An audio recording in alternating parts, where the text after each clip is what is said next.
It was the fall of 2012 when I made the dumbest decision of my life. I was 29, single, working a desk job in Boston that had me glued to a screen for 50 hours a week. I needed a break. Not just a weekend off, but something longer and more isolated. I was burnt out, plain and simple. My boss had just approved 2 weeks of vacation, and I figured the best way to spend it was out in the woods somewhere, away from people, noise, and screens. I found the cabin online. It was in rural Maine, about 5 hours north of the city, near a small town called Eustis, not far from the Canadian border. The place looked decent in the pictures, old but well-kept, small, surrounded by thick forest. It was owned by some retired couple who rented it out seasonally. No TV, no Wi-Fi, no cell reception, and that was exactly what I wanted. I booked the place for the full 2 weeks. I left early on a Sunday morning. The drive was long but relaxing. After a couple hours on the highway, I took a series of smaller roads that curved deeper into the woods. Civilization started to disappear in the rearview mirror. The final stretch was a narrow dirt road that went on for about a mile before opening up to a small clearing with the cabin in the middle. It was quiet, really quiet. No cars, no people, just trees and wind and the faint sound of running water from somewhere nearby. The cabin itself was simple, single-story, dark brown wood, pitched roof, small front porch with 2 chairs. Inside was a basic setup. A kitchen with an old gas stove and a small fridge that ran off propane. A living area with a wood stove and a couple worn armchairs, and a bedroom with a full-sized bed and a thick wool blanket. There was no bathroom inside, just an outhouse about 30 feet behind the cabin. There was also a small shed near the back edge of the clearing, locked with a rusted padlock. I unpacked my stuff and took a walk around the property. The trees were already turning, yellow and orange leaves falling in slow spirals. I found the stream about 200 yards behind the cabin, cold, fast-moving water, good for washing up but definitely not for drinking. The whole area was beautiful in a rugged, untouched kind of way. It felt like no one had been out here in years, even though I knew the cabin got rented out every season. That first night was peaceful. I made some pasta on the little stove, read a book, and went to bed early. I woke up once in the middle of the night because I thought I heard something moving outside. Maybe an animal. But it was quiet again within a few seconds, and I went back to sleep. The days were slow and simple. I spent my mornings drinking coffee on the porch, watching birds hop around the grass. I'd walk through the woods in the afternoon, sometimes for hours, not even following a trail, just wandering. I'd read or write in the evenings, sometimes cook something simple, and then sleep with the windows open to let in the cool air. But by the 5th day, I started noticing little things that didn't feel quite right. It started with the door. On Thursday morning, I woke up and found the front door slightly ajar. I was sure I'd latched it the night before. It was one of those old wooden doors with a hook and eye latch, not a lock. I always checked it before bed. I stood there for a full minute, staring at the gap. The wind couldn't have done it. There wasn't much of a draft, and the latch had to be lifted for the door to open. I walked outside, looked around the clearing. Nothing seemed off. No tracks in the grass, no broken branches, no signs of animals. But still, I didn't like it. I told myself maybe I had forgotten to latch it after all. I pushed the thought away and tried to enjoy my day. That night, I placed a small piece of duct tape over the latch. Not enough to stop it from opening, but just enough so that I'd know if it was moved. I didn't sleep well. Every noise in the woods had my ears twitching. Around 3 a.m., I thought I heard something crunch in the leaves outside, but it could have been a deer. It was hard to tell. I waited for more sounds, but nothing came. In the morning, the tape was torn. I froze when I saw it. The strip I had put there was hanging from one end, clearly ripped in half. The door was still latched, but that tape was proof someone or something had opened it during the night. I felt sick. My first thought was that someone was messing with me. Maybe some local who knew the cabin was rented out. Maybe a hunter who got lost and tried the door without thinking. But there was no reason for someone to open the door and not come in. No signs of entry. Nothing moved inside. No footprints. No trash. Nothing missing. I walked the edge of the clearing again, slower this time, paying attention. I noticed something I hadn't seen before. faint marks in the dirt behind the cabin. They looked like boot prints, but too smooth, as if someone had been walking carefully to avoid leaving tracks. They were spaced far apart, and the direction was odd, like someone had walked straight to the cabin from the woods behind the outhouse. I started keeping the axe from the woodpile inside the cabin. That same day, I also tried to check the shed. I didn't care about what was in there before, but now it bugged me. The padlock was old but solid. I could have probably broken it if I tried hard enough, but I wasn't ready for that yet. It just added to the unease. That night, I didn't sleep at all. I stayed up with the lights off, sitting near the window with the axe across my lap. It was dead silent outside, the kind of quiet that presses on your eardrums. I kept telling myself I was being paranoid, but around 2:40 a.m., I heard a soft noise, like wood creaking. Not from the trees, from the porch. Then a slow step, another. I held my breath. Something was walking on the porch. I didn't move, didn't even blink. The footsteps were soft, slow. I could hear weight shifting. It wasn't an animal. It stopped just outside the door. I waited. No knock, no jiggle of the latch, just breathing. Could hear it low, steady, close. It went on for maybe 20 seconds. Then I heard the wood creak again. A retreat, step by step down the stairs. Then nothing. I didn't sleep that night or the next. I started keeping a fire going all night. Not because of the cold, but for the light. I pushed furniture against the door. I even tried building a simple tripwire near the edge of the woods using fishing line and empty cans. I didn't know what I'd do if it actually caught someone, but I was desperate for some kind of confirmation. On the 8th day, it finally snapped. Late afternoon. I had just finished boiling water for coffee when I heard the cans rattle from the treeline. I grabbed the axe and ran out there. I don't know what I expected to find, but I didn't expect nothing. The line was broken, cans scattered in the grass. No one in sight, but there were footprints this time. Real ones. Heavy, deep boot prints in the soft dirt just beyond the treeline, leading away into the woods. I followed them for maybe 50 yards, but they disappeared into the underbrush. No sign of where they came from or where they went. That was it. I was done. I packed everything by nightfall. I didn't even sleep. I stayed up until sunrise, axe in hand, eyes on the porch. I left at first light, but before I did, I walked to the shed. I don't know why. Maybe I wanted closure. Maybe I just wanted to know what the hell had been happening. I found an old crowbar in the cabin and used it to pry the padlock off. Took longer than I expected and made more noise than I liked. My hands were shaking. The door opened with a groan. Inside, it was dark and musty. Tools on the wall, bags of cement, buckets, rope, tarp, a large plastic bin. I lifted the lid. Inside were clothes, dozens of them, dirty, some torn. Men's and women's shirts, pants, socks, shoes in a pile at the bottom, and a small, rusted knife. My heart dropped. I backed out of the shed and closed the door. I didn't even take the crowbar. I got in the car and drove. I didn't stop until I was halfway to Boston. Didn't tell the owners.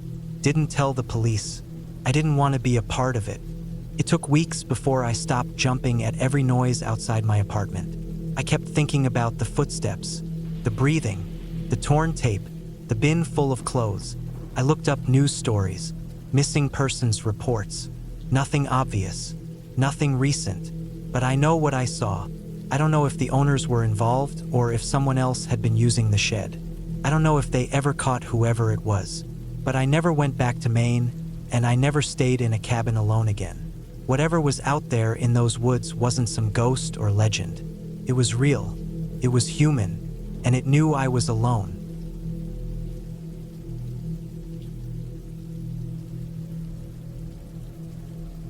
I was 36 when I decided to spend a week alone in a cabin deep in the northwestern part of Montana. It was the fall of 2016, the last week of October, and I had just quit my job in Spokane after 10 years of working at the same trucking company. I didn't have a plan for what was next. I wasn't married, didn't have kids, and had saved up more than I needed for the time being. What I needed was to get away from everything for a while. No phones, no work emails, no people. Just cold air, trees, and silence. I'd rented a small off-grid cabin through a site that listed remote vacation spots. The cabin sat at the end of a 6-mile logging road that barely looked like a road anymore. According to the listing, it had a wood-burning stove, a hand-pumped well out back, and a generator for lights if needed. No running water, no internet, no cell service. That was the whole point. I got there in the early afternoon after driving 5 hours through steadily narrowing roads. I'd packed my old Tacoma with everything I thought I'd need: food for a week, 2 jugs of drinking water, propane for the little cook stove, firewood I picked up from a place an hour out, and a few basic tools. The last stretch of road to the cabin was rough. I had to take it slow, and even then the branches scraped hard against the sides of the truck. When I finally pulled up, the cabin looked even more isolated than the pictures had shown. It was small, maybe 15 feet wide and 20 feet deep, made of weathered pine logs that had gone gray. There was a narrow porch with a couple of old chairs, and an axe leaned against the railing. The nearest neighbor, the listing said, was nearly 8 miles away. There were no other cabins in view, not even distant lights. Nothing, just pine and fir trees so thick they swallowed sound. I unpacked quickly, eager to settle in before the sun dipped too low. The temperature had dropped fast in the late afternoon, and I could already feel the air tightening. Inside, the cabin was basic but clean. There was a cot with 2 thick wool blankets, a cast iron stove in one corner, and some shelves with old lanterns and dusty canned food I didn't trust. I set up my own supplies, got a fire going, and sat down to listen to the wind scraping against the trees. The first 2 days went exactly how I'd hoped.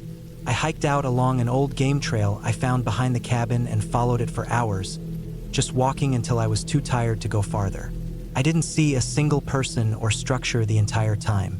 I saw deer twice, and once I spotted a black bear moving far off along a ridge, but it didn't notice me.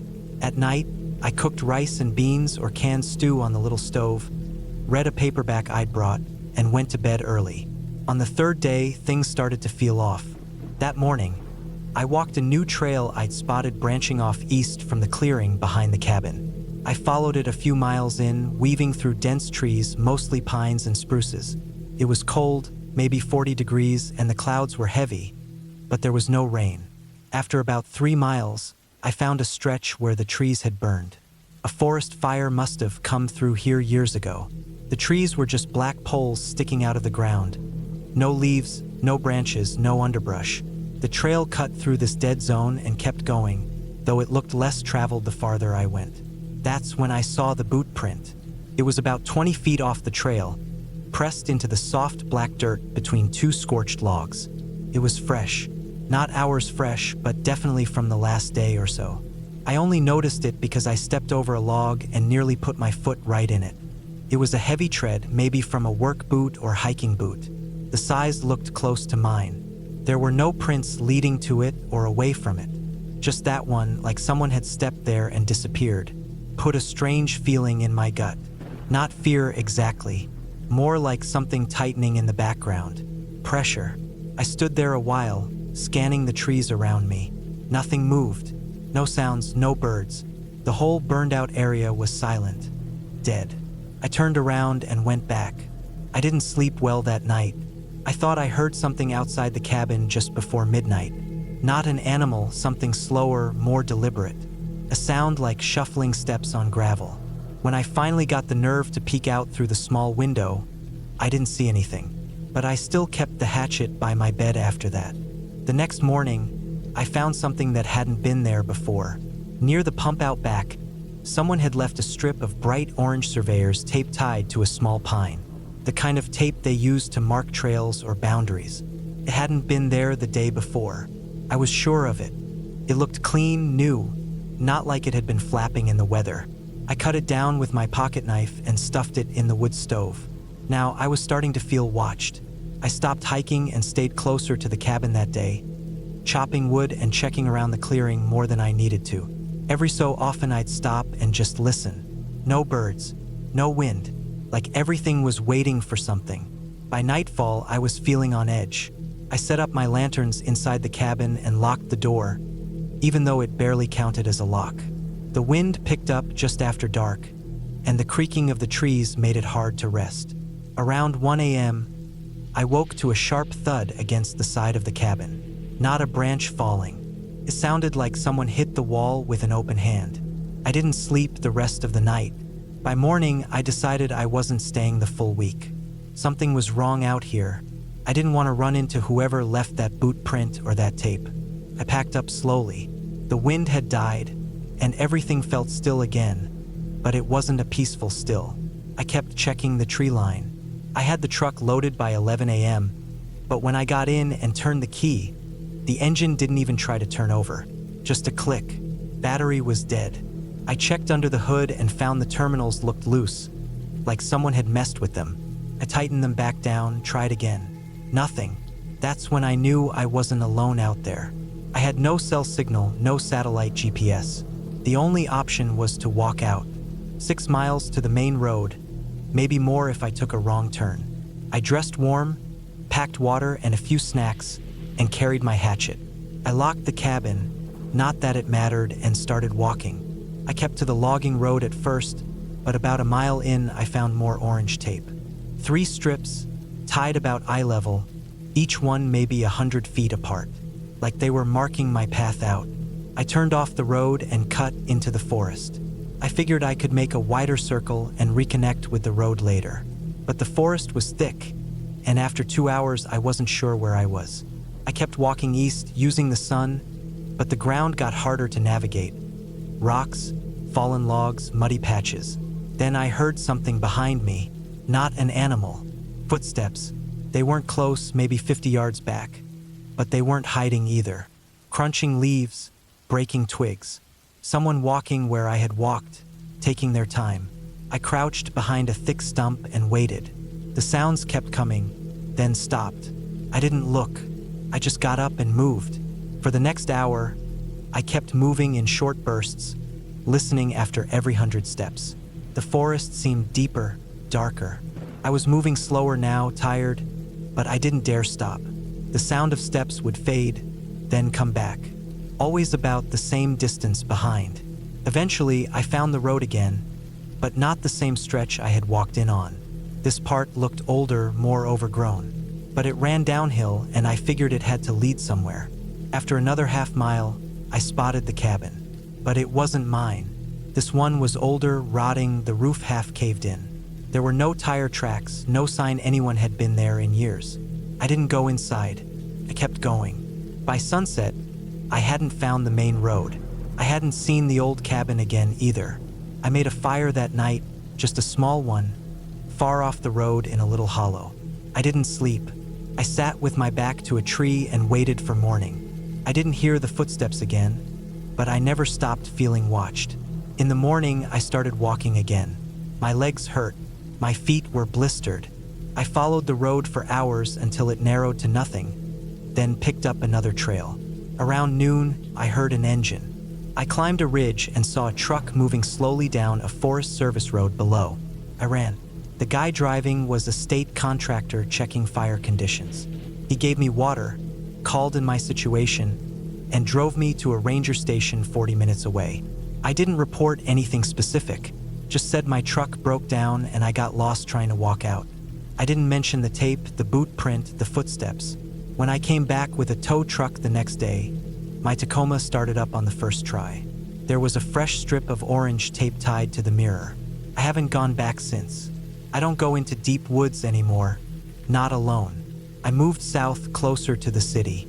I still think about that place sometimes. The dead trees, the silence, that steady sound of someone always a few steps behind, and how they never rushed, like they had all the time in the world.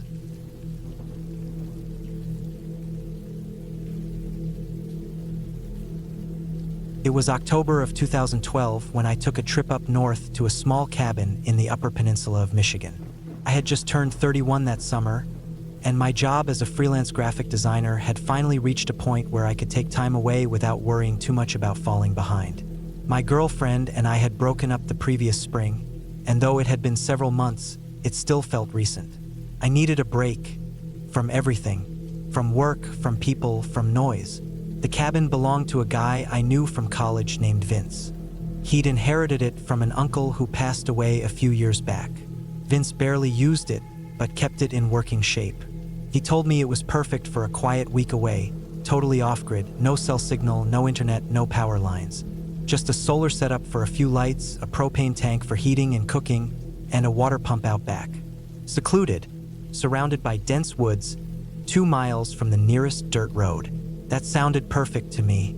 I packed light, mostly canned food, a few books, warm clothes, my camping knife, a battery-powered lantern, and some gear I usually brought on backcountry hikes. I drove my old Subaru up from Milwaukee, left the highway near Marquette, then followed a series of gravel roads that got narrower and bumpier the farther I went. I parked the car at the end of a logging trail and walked the last mile with my pack slung over one shoulder. The cabin sat in a small clearing, tucked between rows of tall, leafless trees. It was single-story, made of old cedar logs, with a tin roof that looked newer than the rest of the structure. The windows were small and smudged from the inside.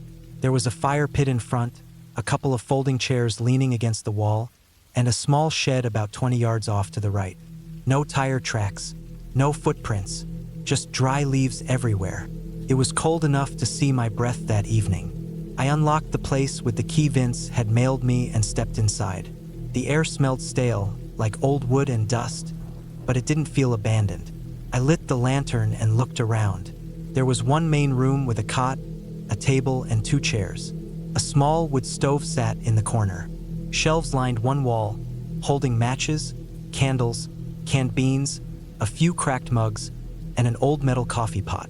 In the back was a tiny bathroom, just a composting toilet and a cracked mirror above a rust-stained sink. No shower. The pump out back was the only water source. I stayed busy that first day. I stacked firewood near the door, lit the stove, aired out the cabin, then made a quick dinner of canned soup. That night, I sat outside, wrapped in a wool blanket, staring at the trees. It was so quiet I could hear every creak of the cabin behind me, every leaf shifting in the wind. When it got too cold, I went inside, locked the door, and fell asleep fully clothed on the cot. The next morning, I woke up to frost on the windows. I boiled water for coffee, then decided to explore the area. I followed an old animal trail that led downhill through the woods, eventually reaching a small stream. I saw a few deer tracks and what looked like raccoon prints in the mud. I walked for maybe an hour, just enjoying the solitude. No cars, no phones, no voices, just me and the trees. Back at the cabin, I spent most of the afternoon reading. The sun moved slow across the clearing, casting long shadows by 3 p.m. I cooked dinner early and went to bed with the sound of wind rattling the tin roof. The third day was when things started to feel different. It was little things at first. I woke up and noticed that the folding chair I had leaned against the wall was now lying flat on the ground outside. I figured the wind had knocked it over during the night. But the more I thought about it, the more it bugged me. The chair was heavier than it looked, metal frame, canvas seat. I remembered propping it pretty firmly against the wall. Still, it wasn't worth stressing over. That afternoon, I walked the other direction through the woods, uphill this time. There was a ridge not far from the cabin, and I wanted to see the view. From the top, I could see a long stretch of trees, all orange and yellow, fading into the distance. But just before I turned back, I noticed something odd. What looked like a small pile of stones about 50 yards away, just beyond the tree line. They weren't natural. Someone had clearly stacked them, about knee-high. I walked closer, expecting to find maybe a hunter's marker or something left over from a campsite. But there was no sign of a fire ring, no tarp remnants, nothing. Just that one pile of stones, carefully balanced in a way that looked deliberate. Too deliberate. I didn't like it. Something about it felt wrong. I turned and headed back toward the cabin, walking fast but trying not to look like I was rushing. I didn't stop or look back. That night, I had trouble falling asleep. I kept hearing small noises outside, branches snapping, dry leaves moving. I told myself it was probably deer or squirrels, maybe even a raccoon looking for scraps. But I stayed awake longer than I should have, listening. I finally drifted off around 2 in the morning, but woke up just before dawn. I wasn't sure why. I felt like something had touched the side of the cabin. Not a knock, not a bang, just a soft thud, like something heavy had leaned into the wall. I sat up, heart pounding. I held my knife in one hand, staring at the window. There was no light yet, just darkness and the sound of wind again. By morning, I was exhausted. I checked outside. Nothing seemed out of place. The folding chairs were still where I'd left them. The woods looked the same, but I noticed something new. The shed door was slightly open. I was almost sure I had closed it before. It didn't have a lock, just a wooden latch, but I was careful about stuff like that. I walked over slowly, checking the ground as I went. No footprints, just leaves. Inside the shed, everything looked the same. Tools hung on the back wall, an old shovel, a saw, some rusted garden shears. A tarp was folded on a shelf.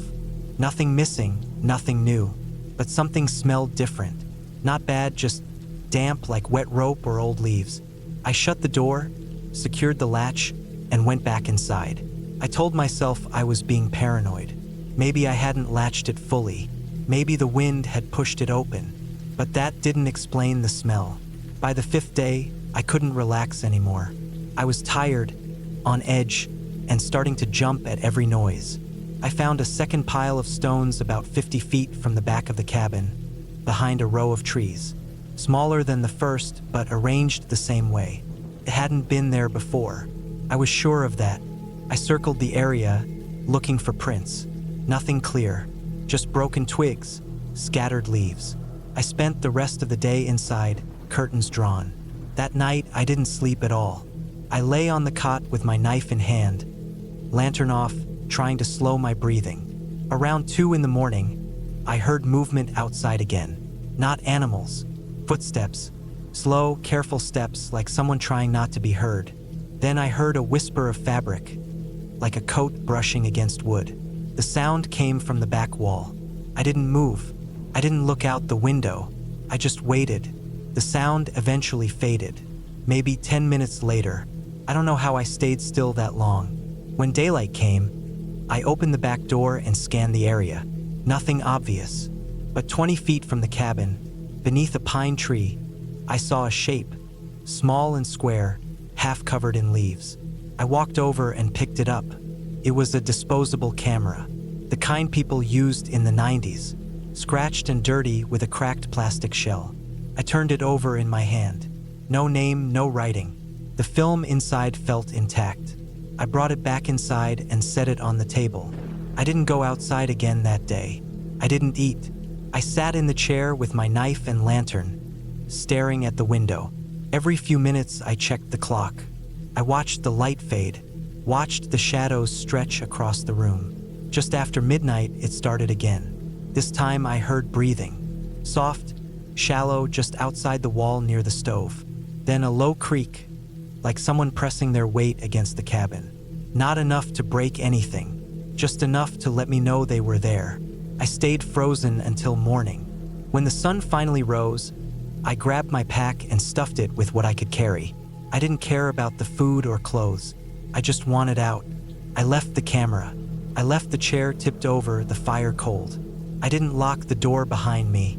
I walked fast through the woods, following the trail without stopping.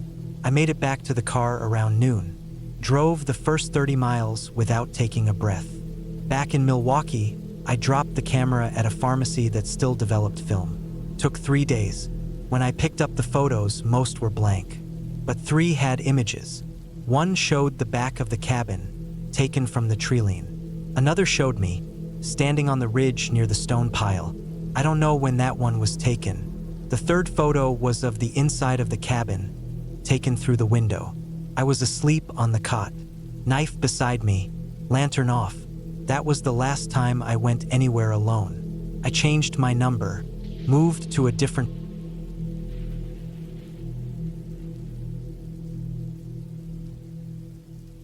I never thought much about cabins in the woods. To me, they were just a way for people to escape the noise of city life, a place to reconnect with nature, and to enjoy a little peace and quiet. But that was before I spent a weekend in one that changed everything. It was the fall of 2022. I was 29, living in a small town in Oregon, and decided to take a weekend trip away from the usual grind. Work had been stressing me out, and I thought some time alone in a cabin would do me some good. I had found a listing online for a cabin that seemed perfect, isolated, cozy, with no other houses around for miles. The place was advertised as being deep in the woods, a couple of hours outside of Portland, with a lake nearby for fishing. The owner, a middle-aged man named Thomas, assured me that the cabin was safe, well-maintained, and offered the perfect escape from the chaos of daily life. He told me to feel free to contact him if I had any questions, but he also mentioned he wasn't around much, as he had a small farm nearby. I figured it was exactly what I needed, so I booked the cabin for the weekend. I told a couple of my friends about it, but no one could join me. It was going to be a solo adventure, something I had been looking forward to for months. The drive to the cabin wasn't particularly difficult, but it was long. The roads were winding, and the deeper I got into the woods, the fewer signs of civilization I saw. It was a beautiful drive, with the trees turning golden and red for the fall, but there was something unsettling about how quiet it was. I didn't see another car for miles, which, in hindsight, should have been a warning sign, but at the time, I didn't think much of it. As I finally turned onto the long dirt road that led to the cabin, my excitement grew. The place looked exactly like the pictures. A small, rustic building with a stone chimney and large windows overlooking a secluded forest. The lake was just a short walk down a narrow trail behind the cabin, the water shimmering under the fading sun. I was relieved to finally be there, away from everything. I unloaded my car, set up my things, and settled inside. The interior was just as cozy as I had imagined, with a wood-burning stove in the center of the room, comfortable furniture, and old wooden beams that gave the cabin a warm, rustic feel. There was a small kitchen, a bathroom with an antique clawfoot tub, and a bedroom upstairs with a queen-sized bed covered in a thick, knitted blanket. The first evening was peaceful. I made myself dinner, lit the stove, and settled in with a book. I had no intentions of doing anything particularly adventurous. It was all about unwinding, so I kept the night simple. As the sun set and the forest outside darkened, I lit a few candles for ambience. It felt comfortable, safe even, like I was finally in the right place to reset my mind. That night, I went to bed early. I had no reason to think anything was wrong. The cabin felt secure, the windows locked, and the doors bolted. The quiet was almost too still, but I was used to peace and quiet in my small town, so it didn't bother me. But as the night deepened, that silence became unsettling. It wasn't the kind of peaceful quiet I was used to, but something heavier, more oppressive. I tried to ignore the feeling and drift off to sleep, but it kept tugging at the edges of my mind. It was like the quietness had weight, and it was slowly pressing down on me. At around 2 a.m., I woke up to a soft sound. At first, I couldn't quite place it.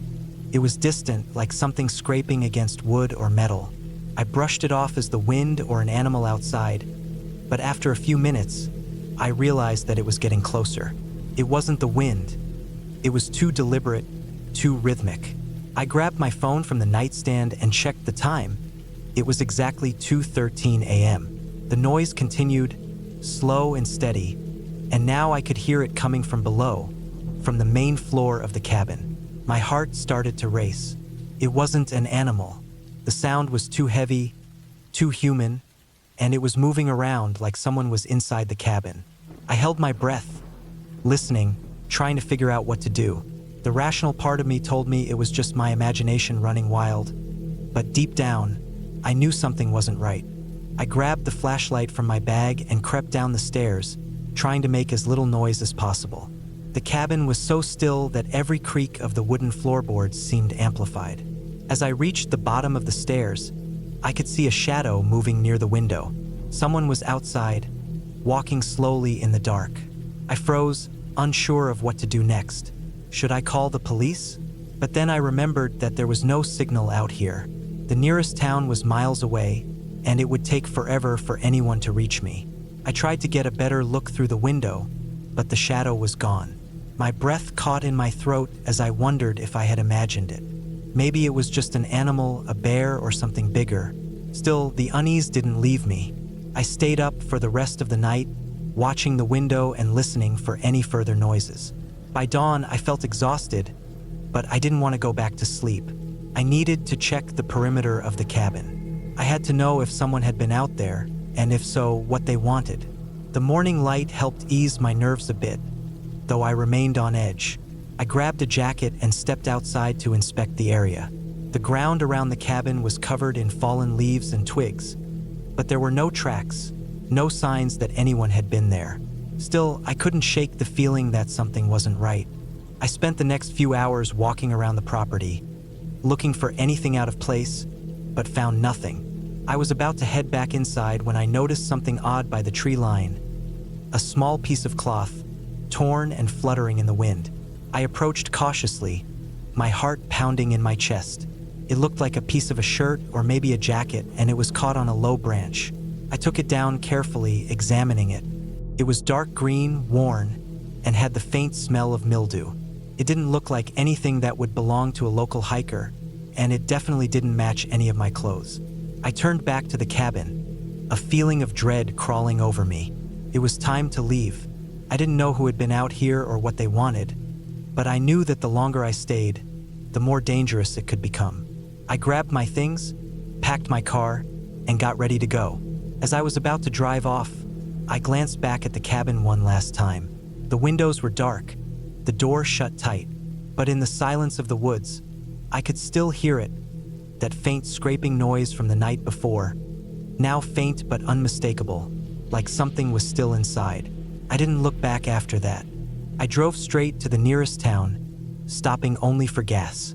The whole drive, I felt like I was being watched, like someone was behind me, trailing my every move.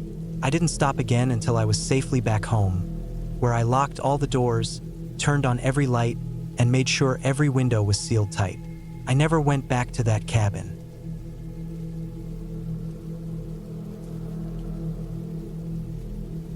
I had never thought much about cabins in the woods. To me, they were just quiet places for people to escape, nothing more.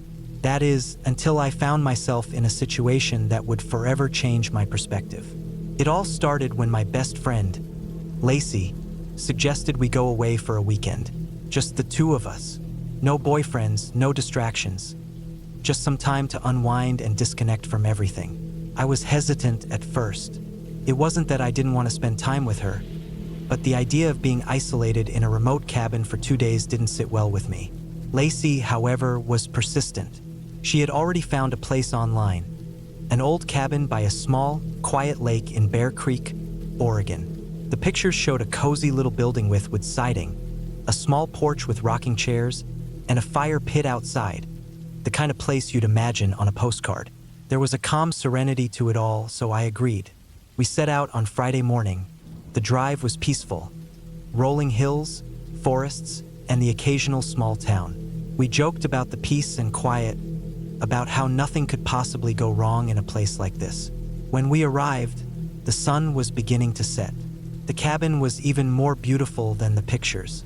Surrounded by trees and nestled on the edge of the lake, it looked like something out of a nature magazine. The inside of the cabin was simple, but that's what made it perfect. Wooden floors, a large stone fireplace, and large windows that overlooked the water. It was everything we needed to relax. We made ourselves at home, unpacked, and settled in. As the night fell, we lit the fire and enjoyed some quiet moments with hot drinks, chatting about life and reminiscing about our college days. There was something peaceful about the place, the kind of peace that seeps into your bones. It wasn't until later that night that things started to feel off. I woke up to the sound of something scratching at the window. At first, I thought it was just the wind, maybe the branches of a tree brushing against the glass. But as I listened more closely, I realized it wasn't the wind at all. It was a slow, deliberate scratching. It wasn't loud, but it was persistent. I lay still for a moment, trying to convince myself it was nothing. But the scratching continued in the same pattern, slow, deliberate, and then silence for a few seconds before it started again. I sat up in bed, heart pounding in my chest, and glanced over at Lacey, who was still sound asleep in the bed across the room. I slid out of bed quietly, careful not to wake her, and grabbed my flashlight from the nightstand. The scratching continued as I walked toward the window. I stood there for a moment, listening. It was coming from the side of the cabin, the part of the house where the trees were closest. I hesitated, but curiosity got the better of me. I stepped closer to the window and slowly pulled back the curtains. I didn't see anything at first, just the dark outline of trees in the dim light from the moon. The scratching stopped as soon as I moved the curtain, and for a moment I thought I might have imagined it. But then I saw it, a shape in the darkness. It was hard to make out, but it was moving, darting between the trees, too fast to be an animal. My heart skipped a beat. My first thought was that it was a person, someone sneaking around outside. I pulled back from the window quickly, my breath catching in my throat. I stood there in the darkness, frozen. I didn't know what to do. The quiet of the night felt oppressive now, like something was waiting for me to make a move. I turned to look at Lacey, but she was still asleep, oblivious to the noise I had heard. I stood there for a long time trying to convince myself it was nothing, maybe an animal or a trick of the light. But I couldn't shake the feeling that I wasn't alone. The rest of the night passed in a strange haze. I lay awake for hours, listening for any further sounds, but nothing else came. Eventually, exhaustion took over, and I fell into a fitful sleep, though I couldn't shake the feeling that something wasn't right. The next morning, I told Lacey about what happened. She laughed it off, chalking it up to my overactive imagination. Probably just a raccoon or something, she said. They love to rummage around at night. I wanted to believe her, but a part of me didn't. It was just the way that thing moved. Too fast, too deliberate. That morning, the weather was calm, and the lake looked peaceful. The mist was still rising off the water, and the air was crisp. Lacey and I spent the day hiking around the lake, talking, and taking in the views. I tried to push the strange feeling to the back of my mind. Maybe it was nothing, after all. As the evening rolled in, we returned to the cabin. The sun set quickly, casting long shadows across the porch. Lacey made dinner while I sat on the porch, trying to shake the feeling that something was still lurking out there in the woods. I kept glancing over at the trees, half expecting to see something moving. That night, we decided to sit outside by the fire pit. The warmth of the fire and the sound of the crackling logs helped relax me. Lacey was talking about her latest trip to Europe, but my mind kept wandering. I couldn't stop thinking about what had happened the night before. Suddenly, I heard it again, the scratching. At first, it was so faint that I almost thought I imagined it, but it grew louder, closer, until it was unmistakable. Something or someone was outside the cabin. Lacey didn't hear it at first, but I could see the confusion on her face as I jumped up from my chair, my heart racing. I grabbed the flashlight from the table and started scanning the area around us. The trees were dark, the shadows stretching out across the yard. The scratching seemed to come from all around us now, circling the cabin. I felt a cold shiver run down my spine. Then, out of the corner of my eye, I saw it. A shape moving quickly through the trees, right on the edge of the light cast by the fire. "Lacey," I whispered, barely able to speak.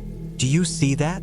She turned, but before she could say anything, the figure darted back into the trees, disappearing into the darkness.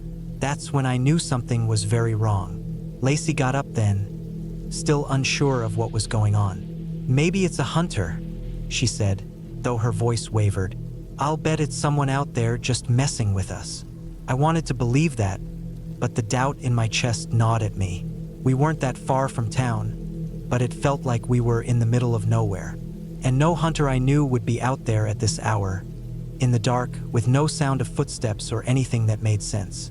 The night felt endless after that.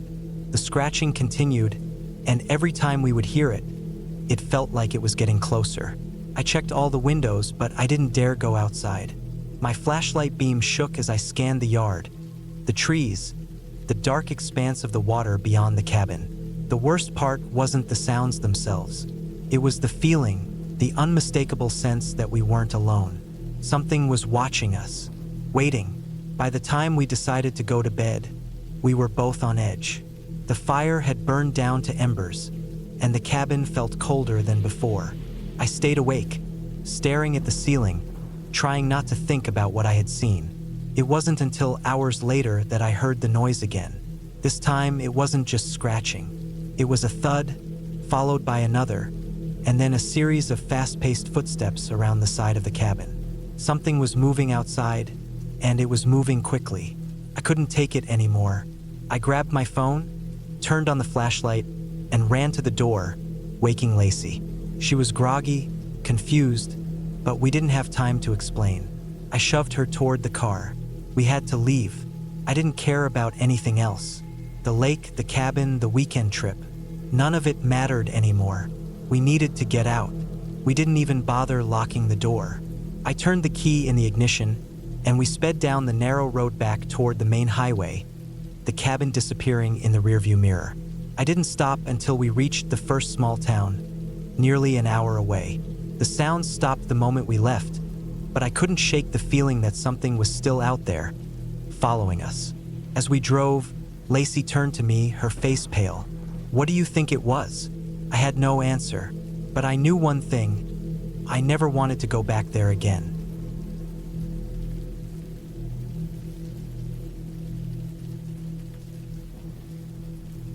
I was 32 years old when I rented that old cabin up in the North Carolina mountains.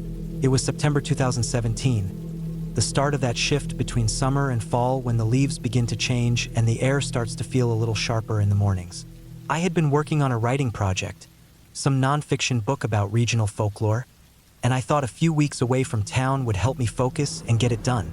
My life back in Durham was getting too loud. Cars, sirens, people. I needed somewhere quiet and cheap and isolated. The place I found was through a listing someone had posted on a community board at the local co-op. It was one of those old-school printouts with tear-off tabs at the bottom. No photos, just a simple headline, "Remote Mountain Cabin for Rent, Writers Welcome." I took one of the numbers, called the next morning, and got a man on the phone who sounded older, calm, and a little gruff. He said his name was Ray, and the place had no internet, no cell signal, no TV. It did have power and well water, and that was enough for me. It was about 2 hours west of Asheville, in the edge of the Nantahala National Forest, near a small, almost forgotten town called Painter's Ridge. The price was low enough to make me suspicious, but he said he didn't get many renters and just liked having someone stay there to keep the place up. 2 weeks later, I packed up my Subaru with notebooks, my laptop, canned food, a few gallons of water, and some basic tools. I brought a space heater and my dad's old Ruger revolver, too. Not because I expected trouble, but because my dad always said you never went to the woods without a way to protect yourself. I'd never shot anyone in my life and hoped I never would. I got there on a Tuesday afternoon. The road up was barely a road, just a long, narrow gravel path winding uphill, with trees crowding in from both sides. My GPS had lost signal about 30 minutes before I got there, so I was following Ray's directions from memory. Turn left at the rusted-out school bus, go a mile and a half, then a sharp right at the rock painted with a yellow X. After that, keep going until the road ends. The cabin sat in a clearing just before the tree line closed in again, with a small creek behind it and steep hills all around. It looked like something from the 1960s. A long porch with cracked steps, faded green paint on the wood, a metal roof with patches of rust. Inside, it was simple. One main room with a table and some old furniture, a tiny kitchen with a propane stove and a fridge that smelled faintly like mildew when I opened it, and a bedroom with a thin mattress and a heavy wool blanket folded on top. The bathroom had a sink, a working toilet, and a stall shower with a curtain that was stiff from age. No mirror, no clock, no decoration. I liked it that way. The first 3 days were peaceful. I would wake up early, make coffee, and sit out on the porch wrapped in a flannel jacket while the sun came up through the trees. Birds, bugs, the sound of the creek. No cars, no talking, no distractions. I wrote a lot during those first days, probably more than I had in the last 2 months combined. I made simple meals on the stove, canned soup, instant rice, tuna, peanut butter sandwiches. I stayed inside once it got dark. There wasn't much to do at night, so I would read or write until I got tired, then go to bed. I kept the revolver on the table near me, just for peace of mind. By the end of the 4th day, I started noticing little things. Nothing big, just little changes.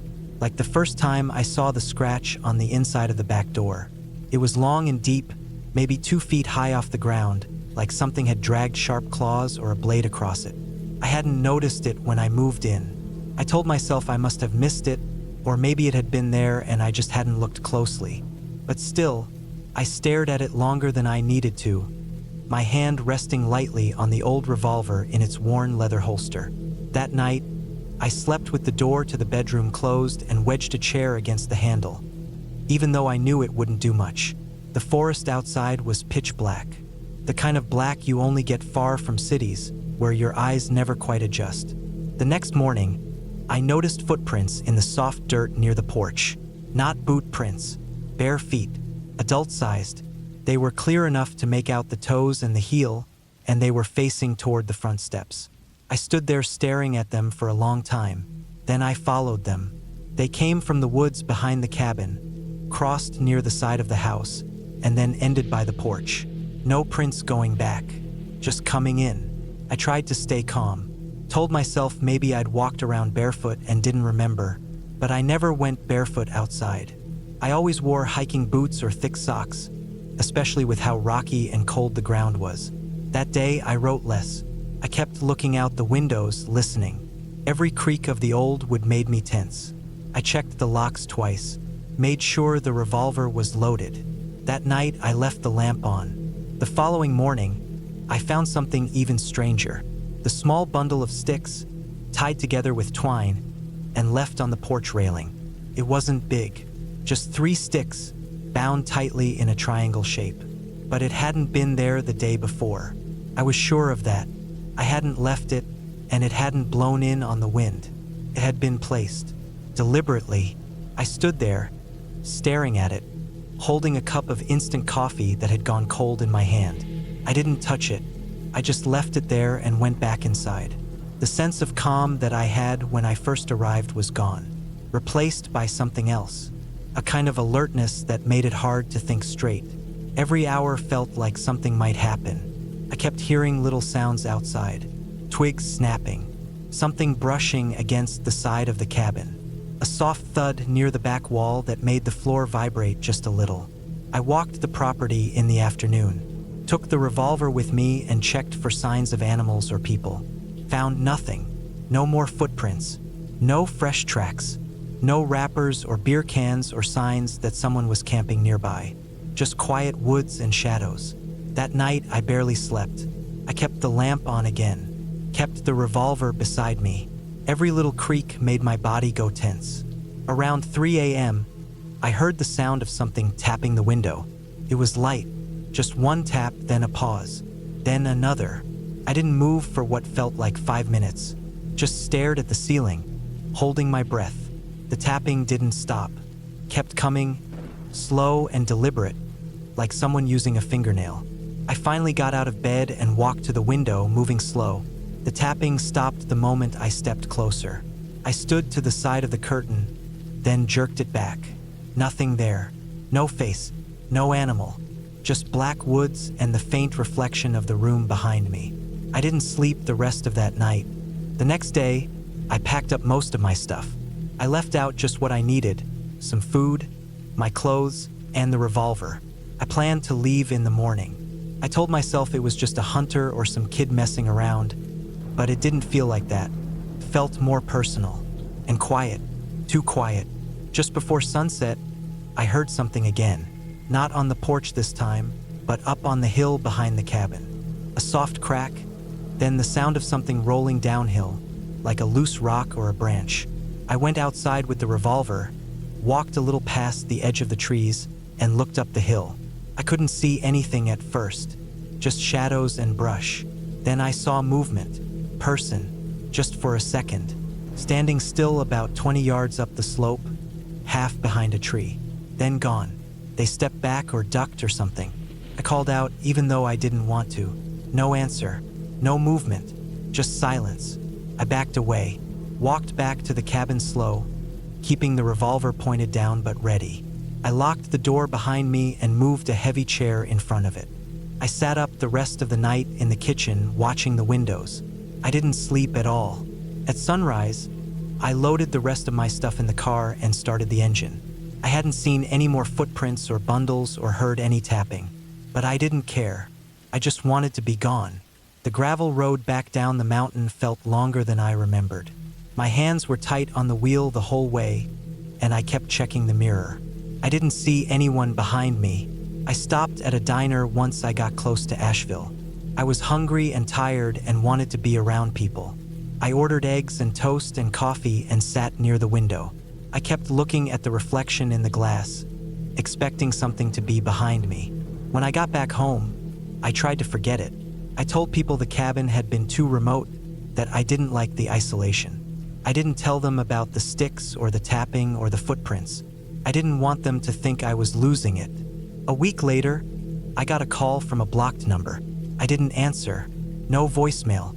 2 days after that, I found something in my mailbox.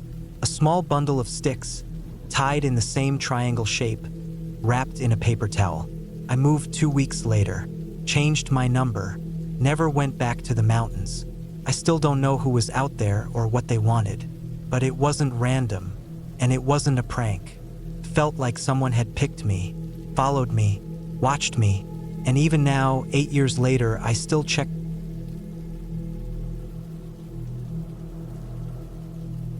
It was early October of 2019, and I was 34 years old at the time. I just finished a long freelance design contract that had eaten up most of my summer, and after submitting the final files, I was burnt out and mentally exhausted. I needed to get away from screens and phone calls, away from city noise and traffic, away from the pressure of deadlines and people. I wanted quiet, so I booked a remote cabin in northern Montana through a small rental site I'd used a couple times before. It wasn't on Airbnb or any of the big ones, just a local list of privately owned cabins spread through the state, mostly old hunting cabins or forest retreats. This one sat alone in a thick pine forest about 15 miles from the nearest town, a place called Garrison. The listing had only a few grainy photos. Just a plain wooden cabin with a small porch, a chimney, and an outhouse about 10 feet to the side. But it said the place had solar power, a small generator, and was stocked with essentials like firewood, propane, and water. It was listed as a writer's retreat and had apparently been built in the 80s by a guy who wanted to live off-grid. He'd passed away, and his son now rented it out. That's all I knew. That, and it was cheap, only $170 for the whole week. I booked it without thinking too hard. I figured the less going on, the better. I drove out from Missoula on a Monday morning. The directions took me along an old logging road for nearly an hour. It wasn't paved, just packed dirt and loose gravel and full of ruts. I'd rented a Jeep for the week just in case the terrain was rough, and I was glad I did. Tall pines lined both sides of the road, blocking most of the sunlight, and after 20 or so minutes of driving through that, I lost cell service. I didn't think much of it. That's what I wanted after all. No distractions. When I got to the cabin, I parked just off the side of the trail in a little dirt clearing, grabbed my backpack and food supplies, and made my way to the porch. The key had been left in a lockbox under one of the steps. It worked fine, and the door creaked open on stiff hinges. The inside was small, maybe 2 rooms total. One big open area that served as the kitchen and living space, and a smaller room with a twin bed, dresser, and thick wool blanket that smelled faintly of wood smoke and mildew. The windows were cloudy and old, but they let in enough light. The kitchen had a propane stove, a sink hooked to a big blue water drum, and some shelves stocked with dusty cans of soup and beans. There was no fridge, of course, but the air was already cold enough to keep perishables outside in a cooler. The temperature was dropping fast at night. There was a small fireplace built from stones in the corner of the main room, and a pile of split firewood stacked beside it. Everything looked worn but usable. No signs of mice or anything worse. I set my bag down and opened the windows to let some fresh air in, then unpacked. I brought mostly dry food, a flashlight, a couple books, a camping stove, and some extra layers in case it got colder than expected. I wasn't planning on doing much, just reading, writing, going for short hikes, and maybe building a fire in the evenings. The first 2 days were quiet. I kept a fire going most of the time since the cabin held heat poorly, and I spent my mornings reading outside on the porch with a blanket and coffee, watching the trees sway in the wind. I walked a few miles down one of the old logging trails nearby, looking for wildlife, though I didn't see much. Just a couple deer tracks and some birds. No bears, no people. Not even a sound of a car in the distance. That isolation was exactly what I wanted at first. On the third day, Wednesday, things started to feel off. I woke up just before sunrise, maybe 6 a.m., and the first thing I noticed was that the cabin was colder than usual. The fire must have gone out sometime during the night. When I got up to restart it, I saw that the front door was cracked open. Not wide, just barely ajar. I froze. I knew I'd locked it. I remembered turning the knob until I heard the latch click. There was no wind that night, and the door wasn't loose. I checked for signs of animals, scratch marks, tracks, anything, but there was nothing. No signs of forced entry. I shut it, locked it again, and stood there for a while, listening. But it was dead quiet. No footsteps in the leaves, no twigs snapping, just cold stillness. I tried not to panic. Told myself maybe I hadn't closed it all the way and it had swung open from a breeze or the wood shrinking from the cold. It didn't make total sense, but I didn't have a better explanation. So I made coffee, sat on the porch like I always did, and tried to shake the weird feeling. But then, later that day, I noticed something else. I'd taken a short hike after lunch, just a mile or so in a loop, and when I got back, I saw that my cooler, which I kept behind the cabin in the shade, had been moved. Not far, just a couple feet from where I left it. But the lid was slightly open. The bungee cord I'd used to secure it was lying on the ground. Again, no animal signs, no scratch marks or teeth marks, just opened. I didn't think a bear or raccoon would undo a cord like that without leaving some sign. And it hadn't been rummaged through. Everything was still there. I checked all around the cabin again, but saw nothing unusual. No other signs of anyone. That night, I pushed a chair under the doorknob and slept with my flashlight under the blanket. Couldn't relax. Every time the wind brushed the side of the cabin, I sat up. I kept telling myself I was overreacting, but deep down, I knew something wasn't right. Thursday morning, I found footprints. There was frost on the ground when I stepped out to use the outhouse, and near the base of the porch steps, in the patch of dirt and pine needles, I saw them. 2 clear boot prints. Not mine. Bigger. The tread was different too, more jagged, like heavy work boots. They were facing the door. I crouched down and just stared at them. My first thought was maybe a hunter, someone lost, maybe looking for help. But why not knock? Why sneak up to the cabin at night and leave without taking anything? I walked a wide circle around the cabin, scanning the ground, and found more prints leading into the woods behind the outhouse. They didn't follow the trail, just vanished into the trees. I wanted to leave right then, but the idea of driving back down that narrow logging road without knowing who or what was out there didn't sit right with me. I didn't even have cell service. If the Jeep broke down or I got blocked in, I'd be stuck with no help. So I decided to wait it out one more night and leave first thing Friday. That night was worse than any before. Around 11 p.m., just after I'd turned off the lantern and gotten into bed, I heard something outside. Not an animal, something heavy, slow. Leaves crunching under deliberate steps. Not pacing, not wandering, just moving. I laid there in the dark, barely breathing. My flashlight was in my hand, but I didn't dare turn it on. The steps circled the cabin once, then stopped. I heard a soft sound, wood creaking, like pressure on the porch steps. Then nothing. I didn't sleep at all. I waited until the first gray light touched the window, then packed my things as fast as I could. I didn't eat. I didn't even drink coffee. Just stuffed everything into my bag, ran out to the Jeep, and got the hell out of there. But when I pulled around the cabin, I slammed the brakes. A dead rabbit was hanging from the porch by a piece of twine. The stomach had been slit open. Blood soaked its fur and dripped onto the steps. I didn't get out. I didn't look closer. I just drove. That road felt like it stretched forever. Every bump and shadow made me think someone was behind me. I didn't stop until I reached a gas station near I-90, back where my phone finally reconnected. I had 32 missed notifications. I didn't even check them. I just drove the rest of the way home. I never reported it. What would I even say? That someone hung a dead rabbit on a porch and walked around at night? There was no proof. I hadn't seen anyone. I hadn't been hurt, but I think about it almost every day. I think about those prints, the cooler, the open door. I think about the sound of those steps. And most of all, I think about what might have happened if I hadn't left that morning. If I'd stayed just one more night. I don't go into the woods anymore. I haven't been back to Montana, and I never rent cabins alone. Whatever was out there, it didn't want me to leave, but I did.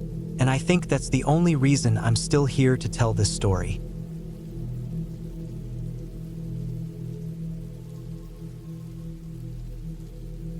It was supposed to be a peaceful weekend getaway, a break from the noise, the constant rush, and the overwhelming demands of daily life.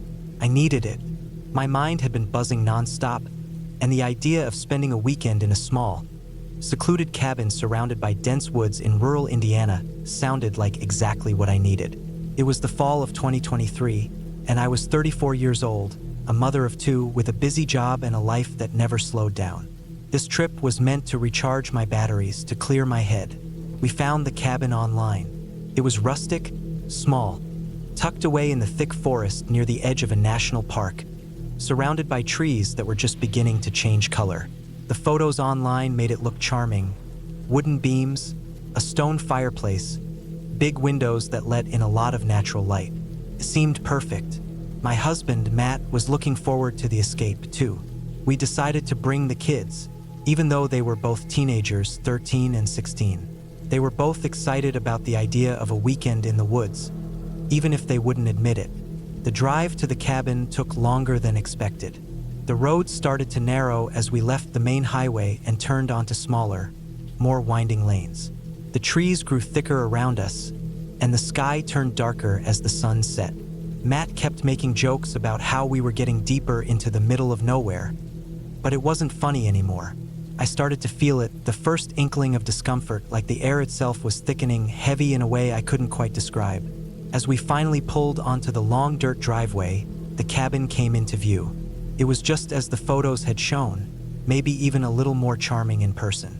The wooden exterior looked weathered, but it added to the character.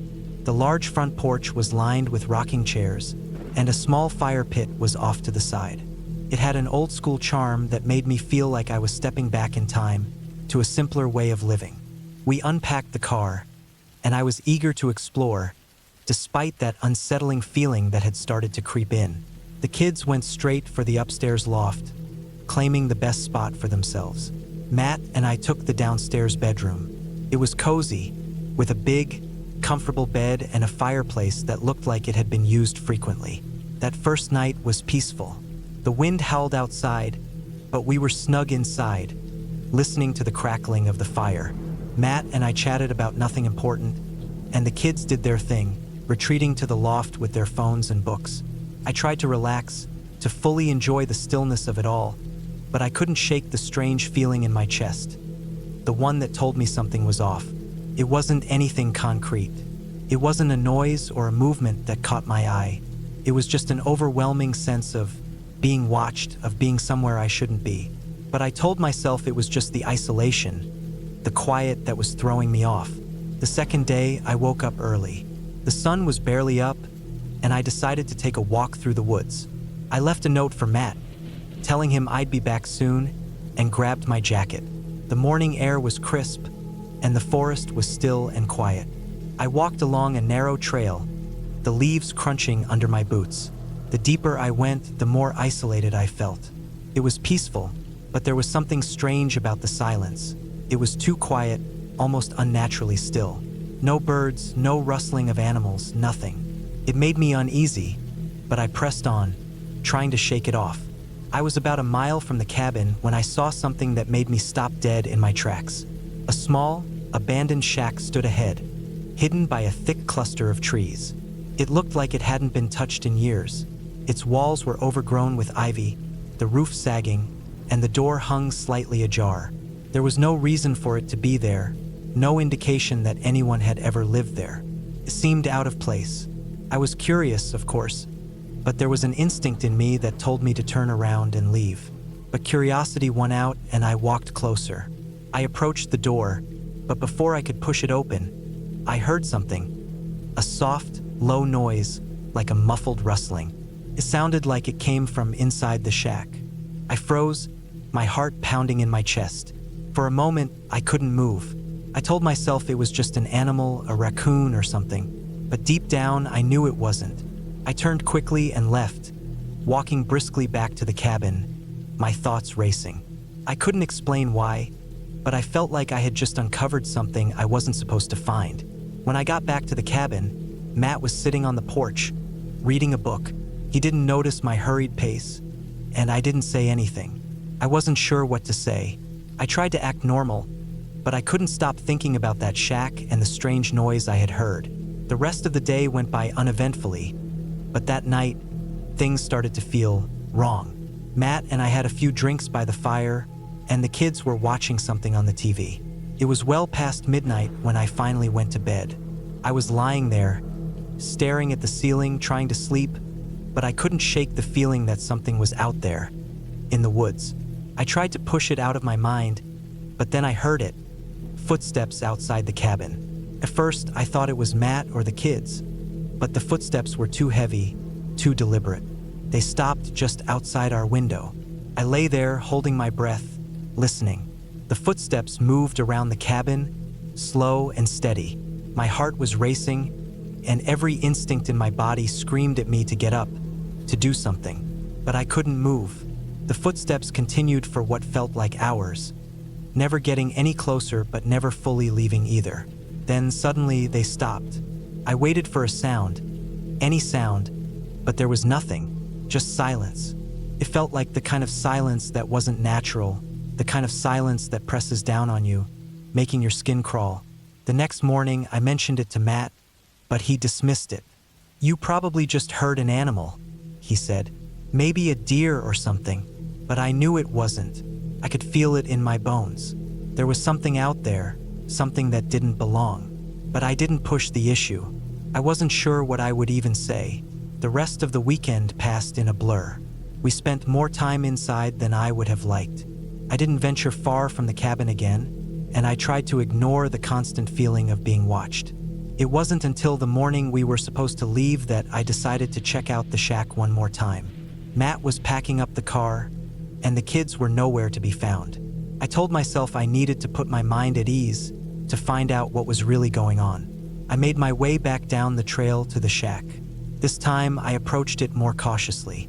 The door was still slightly ajar, but the noise from inside was gone. It was quiet, almost too quiet. I reached for the door handle and pushed it open. The hinges creaked, but it didn't feel as if anyone had been inside for a long time. The room inside was empty, just a few pieces of old furniture and dust. But then I saw it on the floor near the corner of the room.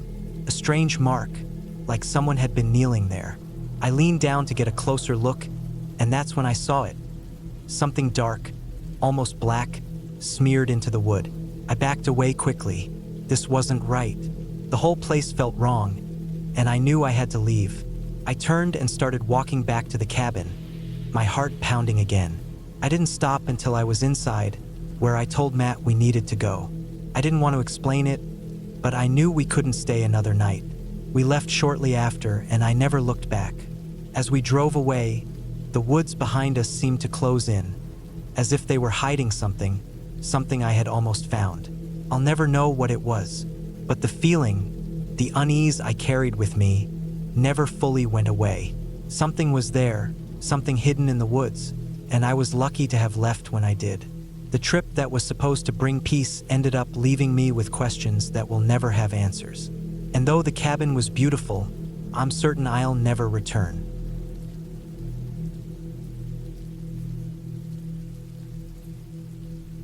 It was late September 2016 when I decided to take a solo trip up north.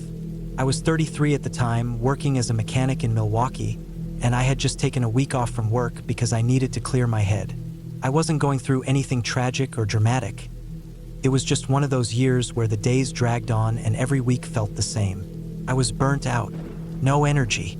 No motivation. I wanted to get away from people, phones, traffic, and all the little things that come with city life. I didn't want to fly anywhere or go too far, so I looked into remote cabins within a 6-hour drive. I ended up booking a small off-grid place in northern Wisconsin, a little ways west of Rhinelander. The pictures made it look perfect.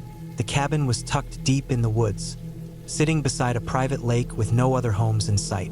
There was no Wi-Fi, no running water, and the power came from a solar panel hooked to a battery.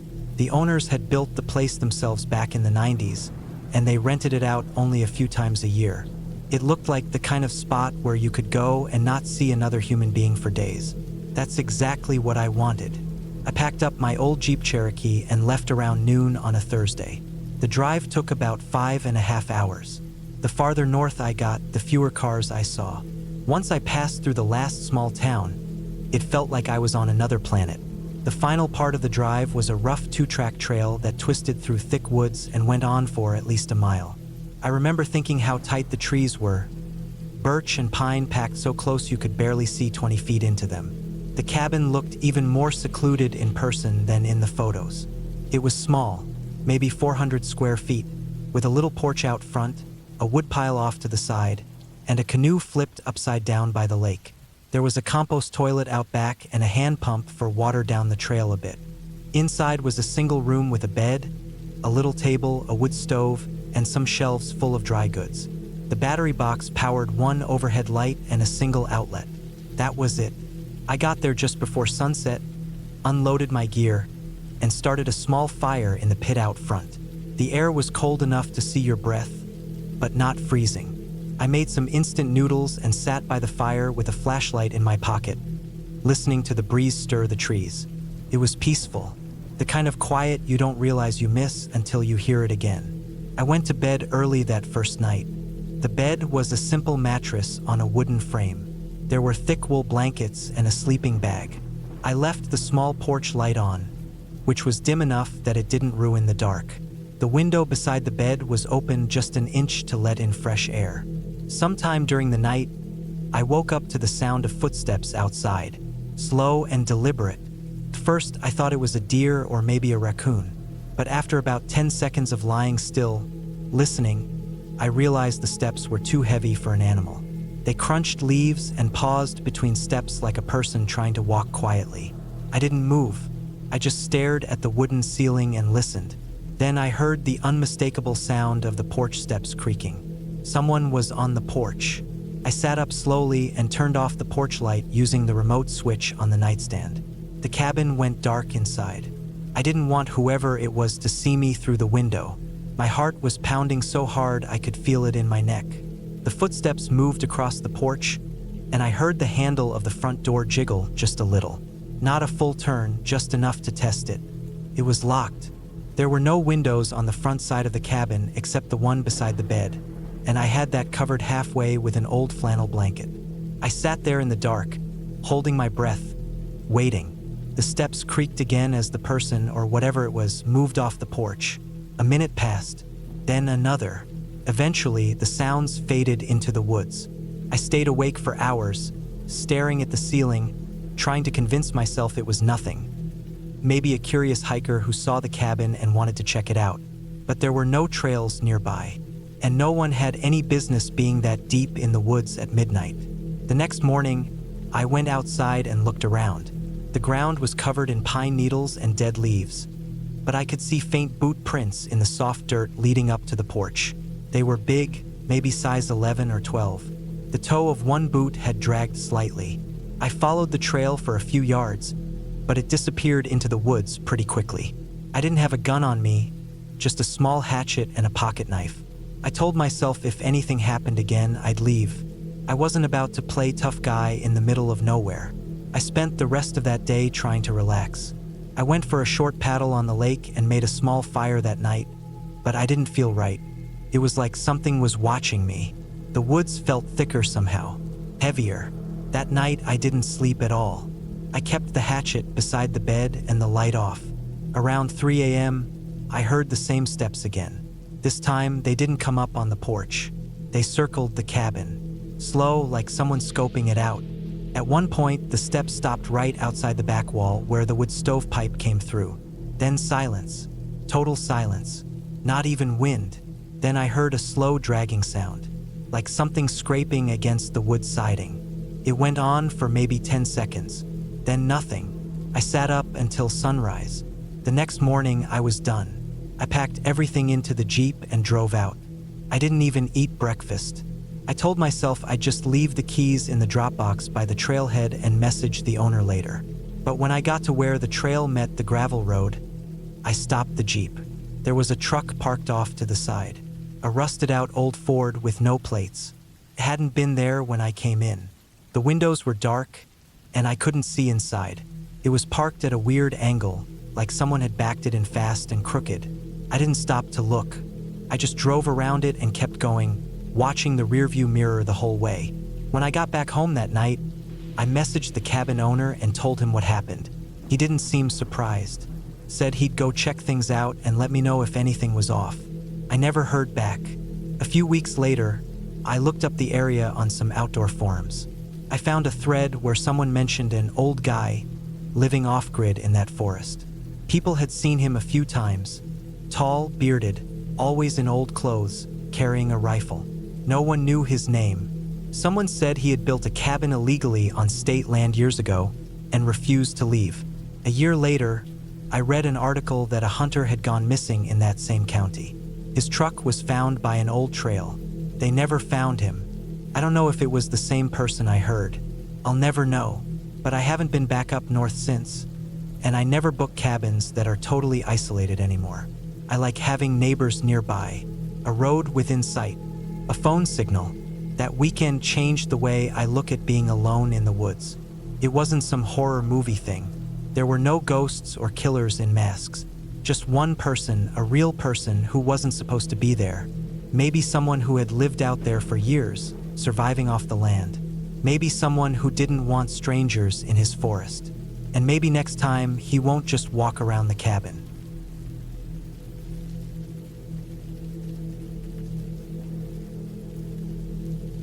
My name is Darren Cole. I was 38 when I decided to take a break from everything. This happened in the fall of 2016. I had been working a desk job in Oklahoma City for over a decade. Long hours, bad sleep, and stress that clung to me like wet clothes. My doctor said my blood pressure was rising. My hair was starting to thin faster than it should have. I didn't need a vacation. I needed an escape. I had a cousin who owned a piece of land in Colorado. A few hundred acres of forest in the San Juan Mountains, maybe 40 minutes outside a small town called Lakeview. He'd built a small cabin up there himself with no electricity or running water. Just wood, windows, a fireplace, and silence. He hadn't used it in years, and when I called him, he told me I could stay there as long as I wanted. All I had to do was bring my own food and firewood, and make sure no animals tore the place apart. So that's what I did. I loaded up my truck with canned food, a water purifier, tools, clothes, firewood, and a shotgun my dad left me years ago that I barely knew how to use. I wasn't expecting trouble, but there were bears and mountain lions in that area. It was better to have it than not. I drove up from Oklahoma to Colorado over 2 long days and finally turned off onto an old dirt road lined with pines that seemed taller than church steeples. The cabin was about 2 miles in from the main road. No one else around for miles. It was built on a small ridge with a shallow river a few hundred feet down below. The place looked better than I expected. Wood walls still solid, roof intact, no signs of raccoons or squirrels taking over. I aired it out, cleaned it, got the fireplace going, and set up my supplies. There was no cell service, no internet, just me, the trees, and the cold. The first few days were everything I needed. I slept better than I had in years. I went for walks, chopped firewood, cooked simple meals, and sat on the porch with coffee in the morning. The air was clean. The silence was strange at first, but it felt good. Like my brain could finally breathe. I didn't miss the city one bit, but on the 5th night, something felt different. I had just put out the lantern and climbed into the cot in the corner when I heard something outside. Not animals, not wind. It sounded like footsteps, slow, steady ones, moving through the dead leaves. I sat up and listened. They stopped, then started again. Closer. I grabbed the shotgun and waited by the door. Nothing happened. Eventually, I convinced myself it was a deer or maybe a moose, something big enough to sound like a person. I stayed up most of the night anyway. In the morning, I checked around the cabin. No tracks, just the ones I'd made earlier. I let it go. The next few days, I kept hearing things at night. Creaking steps, movement in the woods. Once, I swore I heard something brush against the side of the cabin, like a hand sliding across the wall. But every time I checked, there was nothing. No tracks, no broken branches, no signs of anything. Still, I started locking the door at night and keeping the shotgun closer. On the 8th day, I went for a longer hike, maybe 6 miles out toward a ridge I hadn't explored. It was steep and quiet, and the deeper I got, the more it felt like I was walking into a place people weren't supposed to be. I didn't see any signs of hunters, campers, or anyone else. Just trees and moss and birds that flew off when they saw me. When I reached the ridge, I stopped to rest and spotted something strange in the distance. About a half-mile across the valley, maybe on another hill. It looked like a cabin. Not as nice as the one I was staying in, older, maybe abandoned. I hadn't seen it on the map my cousin gave me. I stared at it for a long time. Something about it made my stomach feel tight, like I was looking at something I wasn't meant to notice. I went back before sunset and told myself not to worry. Old cabins weren't rare in these parts. Maybe someone built it back in the 60s and left it to rot. Still, I couldn't stop thinking about it. That night, I woke up around 3 a.m. to a sound that didn't belong. A soft thud, like something heavy dropping on the porch. I sat up in the dark, not moving, barely breathing. Another thud, then nothing. I didn't sleep the rest of the night. When the sun finally came up, I opened the front door slowly, shotgun ready. On the porch, right near the step, was a small pile of rocks. Stacked neatly, 6 or 7 of them, balanced one on top of the other. I didn't do that. I never touched any rocks. I looked around. Nothing. No tracks again. Just the woods, still and quiet. I kicked the pile over and spent the rest of the day feeling like someone was watching me. I didn't leave the cabin. The next day, I went back to the ridge and took the long way down to where I saw that other cabin. It took me a couple hours to get there. When I reached it, I saw that it wasn't as abandoned as I thought. The windows were covered with plastic. The roof was patched with tarps. A rusted axe sat beside the door. There were no signs of recent fire, but the ground outside looked like someone had walked back and forth there a lot. Too much for an empty place. I got close and peeked through a gap in the wood. Inside it was dark, but I could make out some shapes. A table, a chair, a sleeping bag. On the table was a lantern and what looked like a hunting knife. I didn't go in. Something about it made my skin crawl. I turned around and left fast, taking a longer route back so I wouldn't be followed. That night, I heard footsteps again. This time, I knew it wasn't an animal.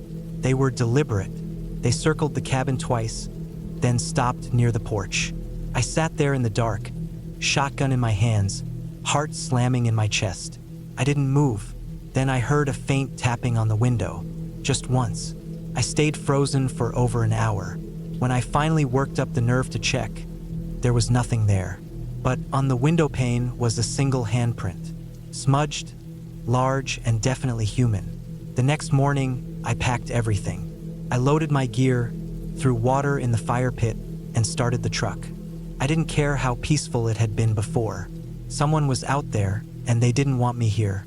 I drove back down the dirt road and made it halfway to the highway when I found a tree blocking the path. A big pine snapped at the base. It didn't look like it fell naturally.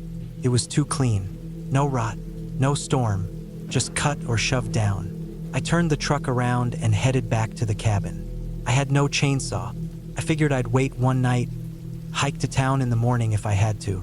That night, everything went quiet. No wind, no crickets, not even birds. Just a silence so deep it felt like it pressed against my skin. At around midnight, the front doorknob started to rattle. Not loudly, not violently, just slowly, as if someone was testing it. I sat in the corner with the shotgun pointed at the door, my whole body shaking. Then it stopped. I waited until dawn. When I opened the door, nothing was there. But out in the field, just a few feet from the porch, was a figure standing still. It was a man. He was wearing old clothes, dirty jeans, a brown jacket, and a black hat. His face was pale and long, with a beard that looked like it hadn't been trimmed in years. He didn't move, just stood there staring. I shouted at him to leave. I pointed the gun. He didn't flinch. Then he turned and walked into the trees. I didn't sleep. I didn't eat. I sat on the porch all day, gun across my lap, eyes scanning every shadow. The next morning, I hiked 10 miles through the woods to reach the highway. I flagged down a passing truck and got a ride into Lakeview. I didn't say much to the driver. I just told him I needed to get to town. At the sheriff's office, I explained what happened. They sent a couple deputies up with me. When we reached the cabin, it looked normal at first. Then they found the footprints, dozens of them, all around the cabin in circles like someone had been pacing for hours every night. One of the deputies found a dead rabbit nailed to the back of the cabin. The other found a pile of bones buried behind a tree, small animal bones, picked clean. They checked the cabin I had seen across the ridge, but by the time they got there, it was empty. The sleeping bag was gone. So was the knife. No signs of anyone. But in the dirt near the back of the cabin, they found a message carved into the ground with a stick. "You should not be here." I left that day, drove back to Oklahoma in silence. I never went back to Colorado. I sold my cousin's land for cheap and never spoke of the cabin again. Took me months to sleep through the night. I kept the shotgun by my bed even in the city. Every creak in the floor or knock on the wall made me jump. Sometimes when I walk to my truck in the morning, I swear I feel eyes on me. Not close, just somewhere out there, watching. I still don't know who that man was or what he wanted. But I know one thing for sure. He didn't want to hurt me. He wanted me gone. And eventually I listened.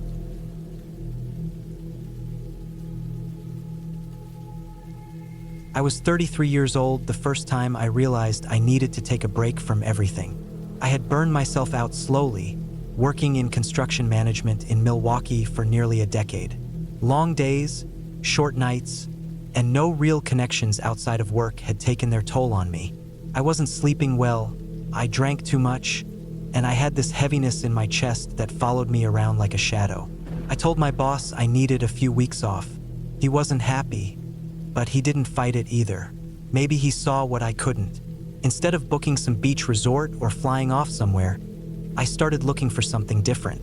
A place away from people, away from the noise, away from phones.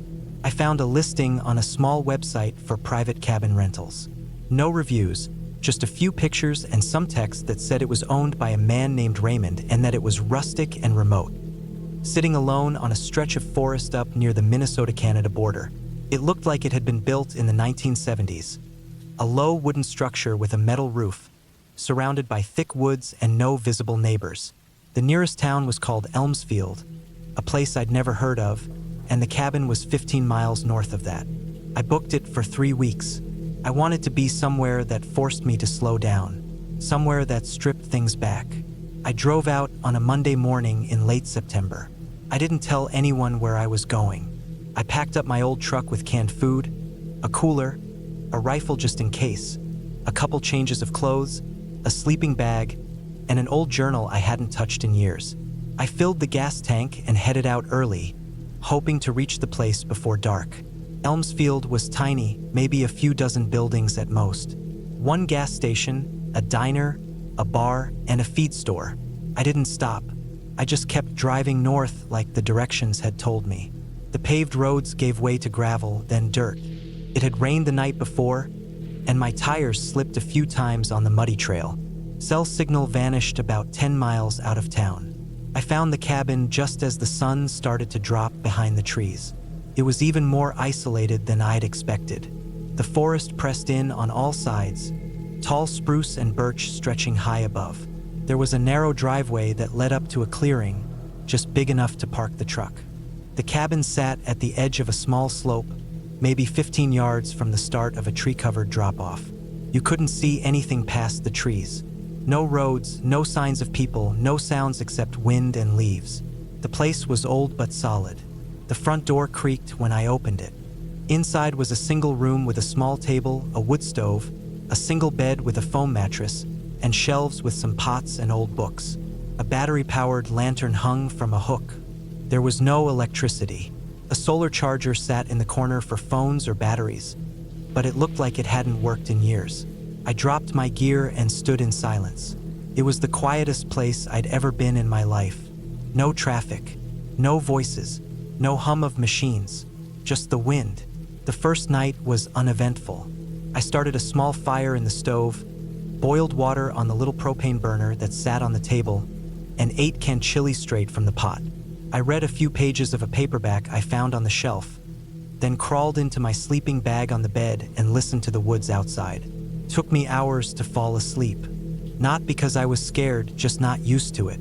The silence, every little crack or gust outside made me hold my breath. By the third day, I had started to settle in. I'd wake up at sunrise, hike the trails behind the cabin, eat small meals, then sit outside and write in my journal. I didn't write anything important, just thoughts, old memories, flashes of things that I hadn't thought about in years. It helped, but something about the area started to feel off on the fourth night. I had just crawled into bed when I heard something heavy move through the trees behind the cabin. Not the usual rustle of squirrels or wind. This was slow, measured, something large walking. I sat up and reached for the rifle. I didn't turn on the lantern. I just listened. It moved parallel to the cabin behind the slope. Then it stopped. I waited almost an hour before I heard it again, farther away this time, and finally fading into the distance. I told myself it was a moose or a bear. Probably was. Still, I didn't sleep much that night. The next morning, I walked the trail behind the cabin and looked for signs of animal movement. I found broken branches, some tracks, not bear, not moose either. They looked more like boot prints, but they weren't clear. The ground was soft and messy from rain 2 nights earlier. Still, the shape made me nervous. I followed the prints until they vanished in the underbrush. That evening, I kept the rifle closer. On the 6th night, I woke up to the sound of something tapping the window. The cabin had 2 small windows, one near the table and another behind the bed. The tapping was coming from the back. It wasn't the wind. It was too consistent, too sharp. I sat up and held my breath. Tap, tap, tap. It stopped after a minute. I didn't move. I stayed in the sleeping bag and kept the rifle beside me. I didn't fall back asleep until the sky started to turn gray. I checked outside after sunrise. There were no marks on the glass, no prints in the dirt behind the cabin, but something had moved the woodpile. I stacked it neatly when I arrived. Now the top logs were scattered. A few were lying several feet away, like someone had kicked them. That day I hiked farther out. I needed to clear my head. I followed an old deer trail that curved around the back of the ridge and led down toward a small stream. It was peaceful for a while, but I found something there that stopped me cold. Near the stream, tucked between 2 trees, was a metal thermos, old and rusted. It looked like it had been there for a while, but when I opened it, there was still liquid inside. It hadn't been sealed long. There were boot prints near the water too, clear ones this time. They weren't mine. I didn't see anyone that day. I hiked back faster than I meant to. I kept checking behind me. My chest was tight when I got back to the cabin. That night, I locked the door with the deadbolt and propped the table against it. I kept the rifle in my lap and didn't light the stove. I didn't want to make smoke that someone could see. I stayed awake until I couldn't anymore. I woke up to footsteps. They were outside, just a few feet from the window near the bed. Slow, deliberate, crunching the ground. Someone was walking around the cabin, circling it. I held the rifle tight. My heart pounded so hard it hurt. The steps stopped on the front porch. Then I heard the door handle jiggle. Not once, not fast, just once, slow and careful, like someone testing it. I sat frozen for nearly an hour. Eventually, the sound moved away. I didn't sleep again. At sunrise, I packed everything. I wasn't staying another night, but when I turned the key in the truck's ignition, nothing happened. The engine clicked but wouldn't turn. I tried again. Nothing. I popped the hood and checked the battery. It had been ripped out, gone. There was no way someone stumbled on the cabin by accident. Whoever it was had been watching, waiting. I was sure of it now, and they didn't want me to leave. I didn't know what to do. No phone, no truck, no neighbors, 15 miles of forest between me and Elmsfield. I thought about staying in the cabin one more night and walking out in the morning. But something deep in my gut told me I wouldn't make it through another night there. So I left. I filled my pack with food, water, the rifle, and one flashlight. I set out down the trail, following the narrow dirt road that led back toward town. I walked fast. I didn't stop. I kept looking over my shoulder. Every snapped twig made me flinch. Around midday, I saw something that made my stomach drop. Boot prints, fresh ones, in the mud on the road ahead of me, going the same direction I was. Whoever they belonged to wasn't far ahead. I slowed down, stayed quiet, kept the rifle ready. I followed the road for another mile before I saw it. An old pickup truck, half hidden behind trees, parked off the side of the road. The hood was cold. It hadn't been running recently, but it was recent enough that there were still footprints in the dirt leading into the woods. I didn't wait around to find out who it belonged to. I kept walking. By the time I saw the first power lines, my legs were shaking. My feet were blistered, but I didn't care. I made it to the edge of Elmsfield just before dark. I walked into the gas station and asked to use the phone. I called a tow service to go retrieve my truck and called a motel to book a room. I stayed in town 2 more days before heading home. I never went back for the rest of my things at the cabin. I didn't care. I didn't ask for a refund. I didn't contact Raymond. I didn't leave a review. 2 weeks after I got back to Milwaukee, a sheriff from up north called me. They had found my truck. Battery missing, yes, but also fingerprints on the door. Not mine. No match in the system, he said. Probably just some local kid messing around, he said. They'd keep an eye on the area, he said. I didn't argue. I just thanked him and hung up. That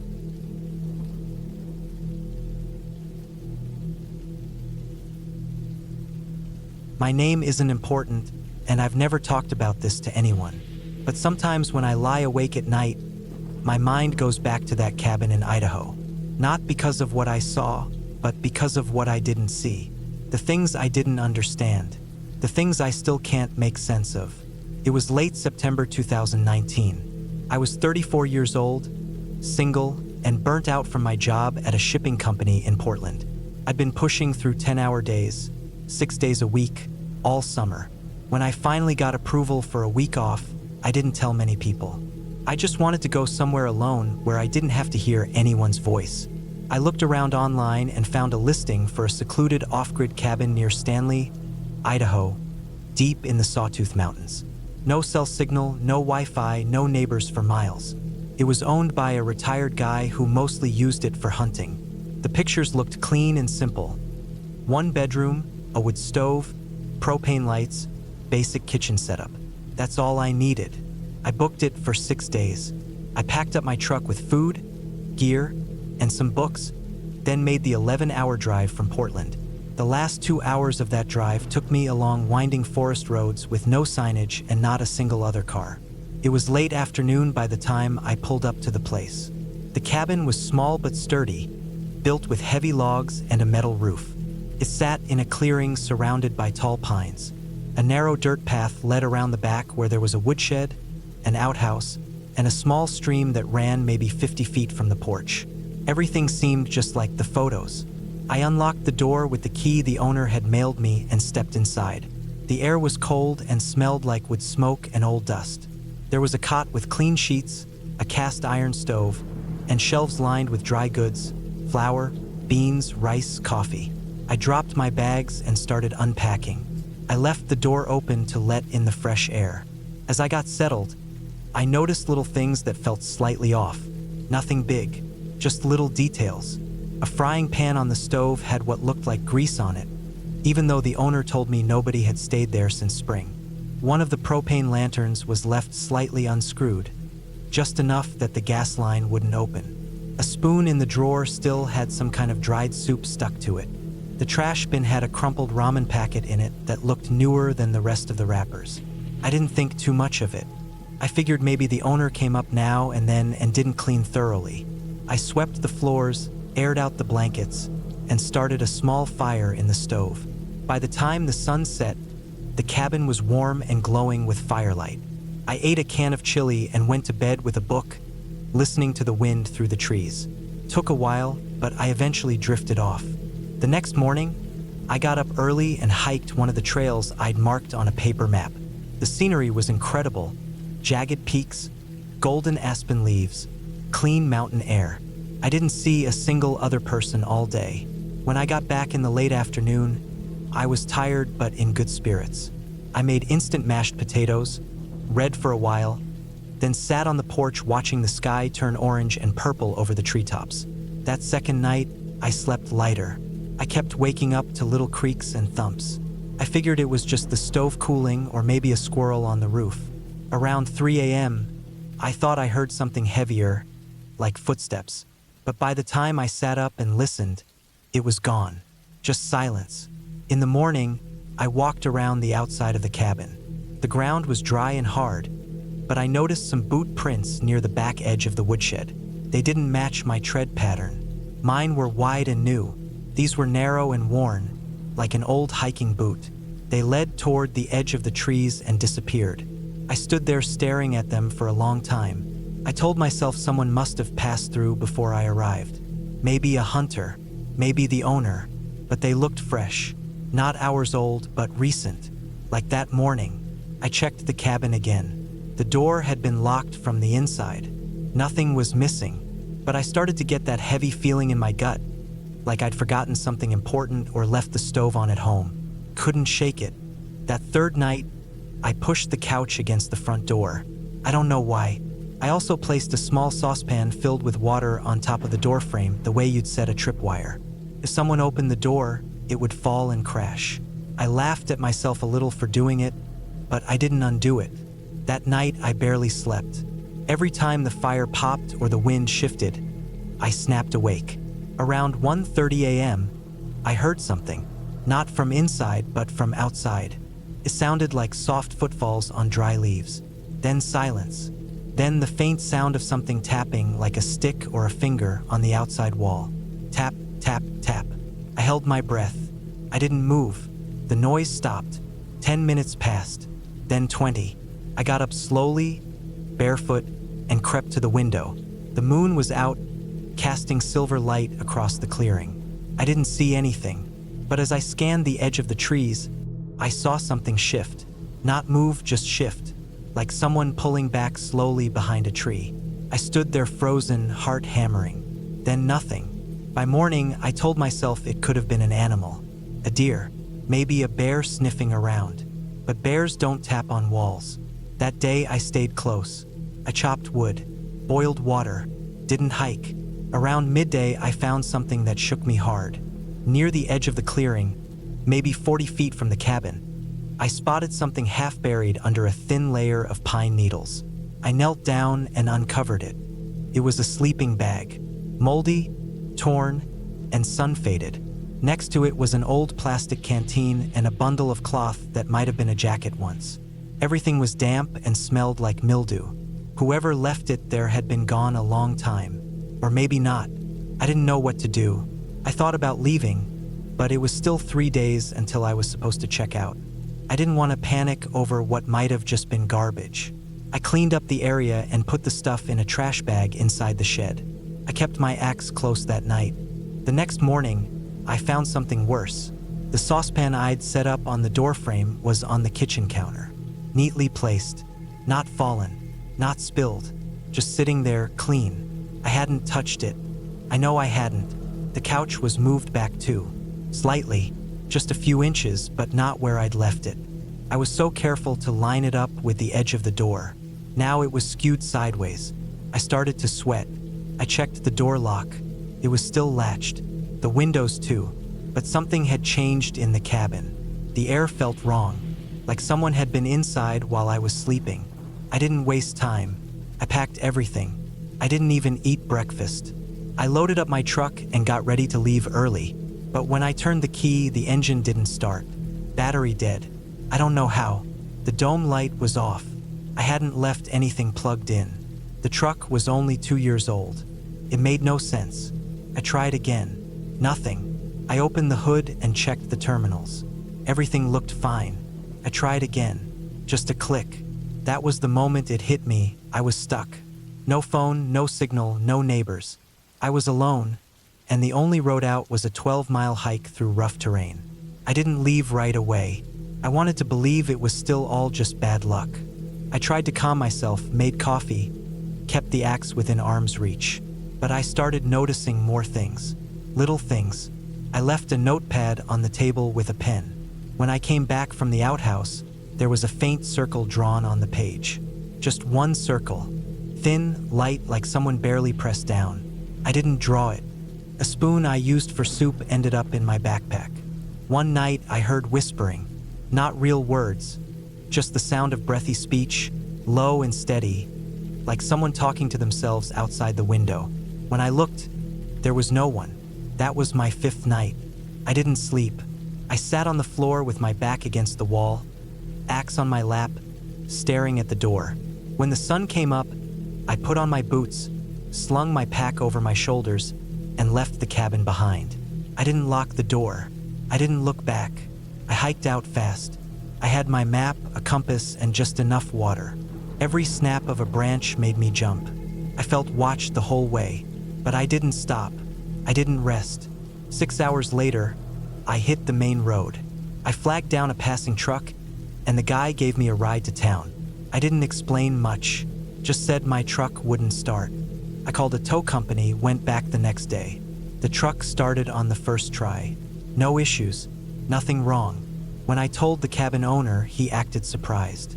Said nobody had used the cabin since May. He didn't go up there himself that year.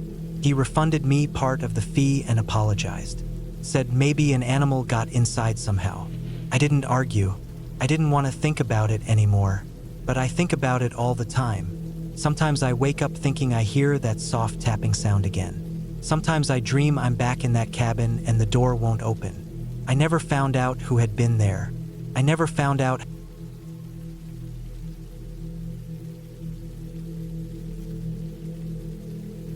I was 32 years old when I decided I needed to get away. This was in the fall of 2018. I'd just gone through a long breakup. Not messy, just empty. I was still living in Kansas City, working long hours at an architecture firm, and it felt like I was just floating from week to week, numb. So, I requested 2 weeks off in October, packed up my stuff, and drove north to a cabin I found online, somewhere in the northern part of Minnesota, close to the Canadian border. The listing said it was built in the late 80s, used as a hunting cabin mostly, but cleaned up for rentals. No internet, no neighbors, no cell service. That was exactly what I wanted. I didn't want to talk to anyone. I didn't want screens. I just wanted cold air, the sound of trees moving, and maybe a fire in the evenings while I read or scribbled in a notebook. I drove almost 11 hours to get there, the last 2 of which were on dirt and gravel roads that got thinner and more overgrown the deeper I went. My GPS stopped working about 45 minutes before I arrived. I had to rely on the printed directions the owner had emailed. I passed 3 lakes, 2 of which didn't even have names on the map, and finally turned off a narrow trail that felt more like a 4-wheeler path than something meant for a car. The cabin was about 100 yards off that trail, nestled in trees that were halfway bare already. There was no driveway, just leaves and earth, packed down with old tire tracks leading up to a small clearing where the cabin sat. It was 1 story made of weathered pine with a sloped green metal roof. The windows were all small. The front had a single step up onto a porch with 2 chairs and a woodpile that looked like it had been there for years. The key was under a stone frog by the door, just like the email said. When I stepped inside, the air smelled like dry wood and dust. It was chilly but not freezing. There was a big stone fireplace in the middle of the room, a tiny kitchen on the left, and a narrow hallway that led to a bedroom and a small bathroom. Everything was clean enough but basic, no frills. Faded plaid couch, a couple of folding chairs, a bookshelf with some paperbacks, a small table with 2 mismatched chairs. I unpacked, put some wood in the fireplace, and started a fire. That first night was calm. I sat by the fire and watched the flames for hours, sipping cheap whiskey, not thinking about anything, just listening. The forest was dead quiet. No wind, no animals, just total stillness. It was exactly what I needed. Day 2, strange signs. The next morning, I went for a walk after breakfast. The forest was thick but not wild. There were animal trails cutting through it, and I followed one down a small slope toward a stream I'd seen on the map. The sky was overcast. The leaves were that perfect burnt orange and deep red mix that only lasts for a week in October. When I reached the stream, I saw something that made me pause. On the opposite bank, someone or something had built a small pile of rocks. It wasn't just a natural stack. These were 5 flat stones placed carefully on top of one another. It looked deliberate. At first, I figured it had to be from a hunter or hiker. Maybe they used it as a marker. But the more I looked, the more I felt something off about it. There were no boot prints, no broken twigs, nothing disturbed around it. Just this pile, maybe 6 inches tall, standing alone near the water. I left it alone and walked further along the stream. Found a downed tree, sat on it for a while, then headed back when it got too cold. I didn't think much about the rocks again that day. Just made lunch, chopped some firewood from the pile out front, and read until the sun went down. That night, around 10, I heard something. It was quick, just a rustling sound behind the cabin. Not animals, too heavy for that. It sounded like boots crunching leaves. I turned off the lamp, crept over to the window, and looked out. Nothing. I waited 10 minutes, listening hard. Silence. Not even wind. I told myself it was a deer or a bear. Maybe it just sounded like boots. I was alone in the woods. Everything sounds louder when you're by yourself. Still, I didn't sleep easy. Day 3, the path. The next day, I decided to hike further. There was supposed to be an old ranger tower somewhere west of the cabin, a few miles out. I figured the exercise would help clear my head. I packed some snacks, brought a compass and the map from the cabin drawer, and headed out by noon. About an hour into the hike, I found something strange again. It was a narrow path, one that wasn't on the map, leading through a thick part of the woods where the trees were packed tightly. It looked freshly walked, like the leaves had just been moved. No tire tracks, no cuts in the bark. Just a narrow trail pressed down like someone had walked it dozens of times over the past few days. I followed it for a while, maybe 20 minutes. That's when I saw the cabin. It was smaller than mine, maybe 10 feet by 10 feet, made of rotted wood, and leaning slightly to one side. No windows, just a door that was half open. It looked abandoned, but not old enough to be completely forgotten. There were boot prints in the dirt outside, fresh ones. I didn't go inside. I stood there for a minute, staring at the open door, feeling this deep discomfort settle in my stomach. Something about the place felt wrong, like it wasn't meant to be found, like someone had just left. I turned around and walked back the way I came. That night, I locked the cabin door and put a chair under the handle. Day 4, the hammer. The next morning, I noticed something missing. I had left a small claw hammer on the porch, next to the woodpile. I'd used it to split kindling. It was gone. Not buried, not kicked off, just missing. I searched around the porch, checked under the chairs, dug through the woodpile. Nothing. That's when I noticed the footprints. They were faint but clear, coming from the trees behind the cabin, circling around the side, and then stopping at the edge of the porch. Just one set, heavy boots, deep heel marks. I followed them back into the woods about 30 yards until they disappeared into the underbrush. They didn't come from the road. They didn't go toward another cabin. Someone had been watching. I packed my stuff into the car. I was ready to leave. I didn't care about the 2 weeks I'd planned. But when I turned the key in the ignition, the engine clicked once and stopped. Dead battery.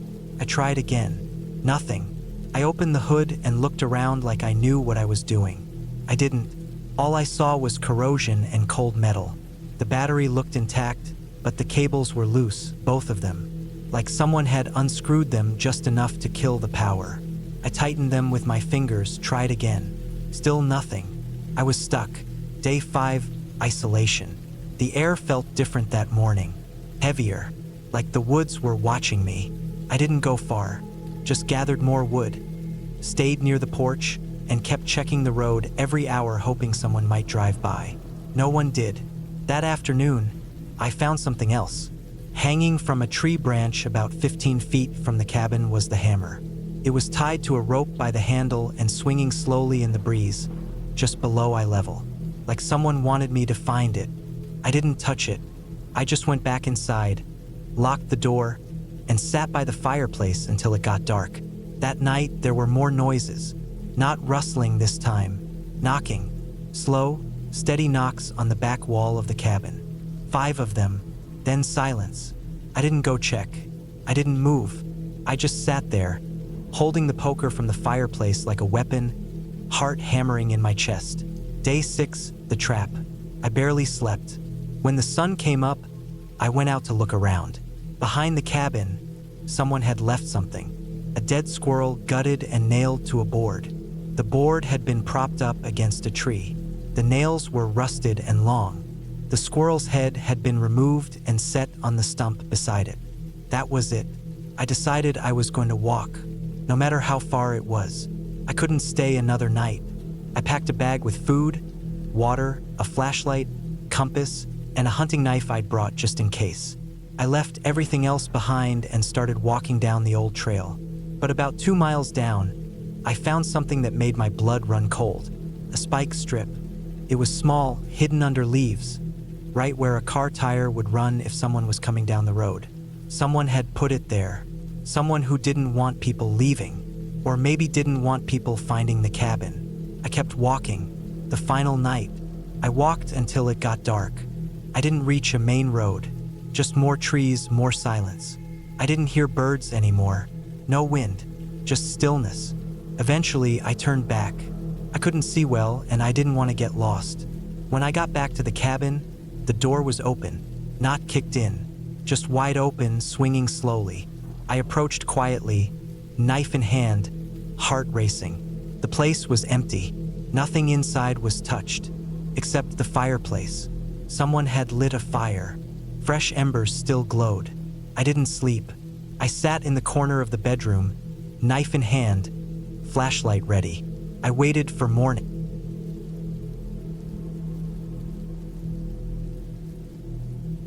It was supposed to be a peaceful weekend getaway, just me and a few friends. We'd been planning it for months. A remote cabin in the woods, far away from the noise of the city, far away from everything. Just some time to unwind, maybe do a little hiking, read some books, and enjoy the silence. Simple enough, right? I was in my mid-20s back then, about 25, and this trip was supposed to be the perfect escape. We rented a cabin from an old couple who had a small property on the edge of the forest in the Appalachian Mountains. The cabin itself was small but cozy. 2 bedrooms, a bathroom, a small kitchen, and a living room with a large stone fireplace that looked like it had been there for decades. The drive up there had been uneventful. Nothing more than winding roads through dense trees and the occasional clearing. The air had smelled fresh and clean, the kind of scent you only get far from civilization.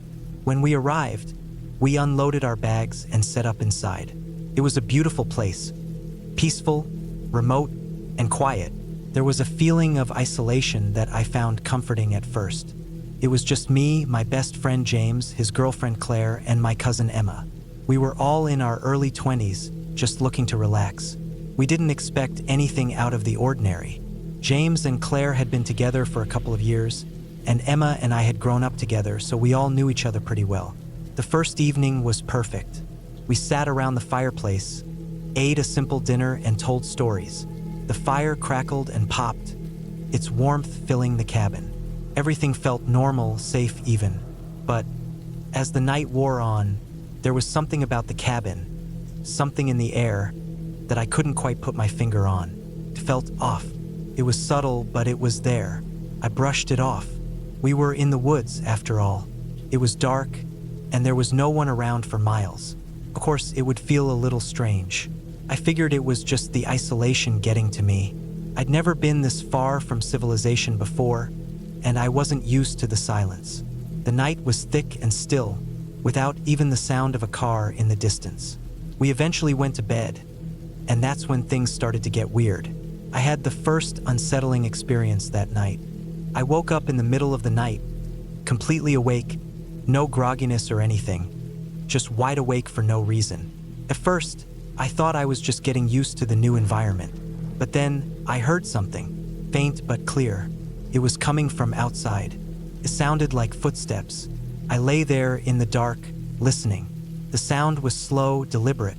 Not like an animal, but like someone walking in heavy boots. I held my breath, hoping it was nothing. But then it stopped. Just stopped. And I didn't hear anything else. My heart was pounding in my chest, and I couldn't shake the feeling that someone, or something, was out there, watching. I tried to ignore it, telling myself it was probably just the wind or animals moving through the forest. But I couldn't fall back asleep. I kept staring at the ceiling, listening for any sign of movement outside. Finally, after what felt like hours, I drifted off again. The next day, I didn't mention it to anyone. I didn't want to sound paranoid, but James seemed a little more on edge than usual. He was usually the laid-back one, but that morning he was tense. He kept looking out the window like he was expecting someone to show up. But when I asked him about it, he just brushed it off and said he was fine. We spent the day hiking. The woods were thick with trees, and the trail was overgrown in places. The higher we went, the quieter it became.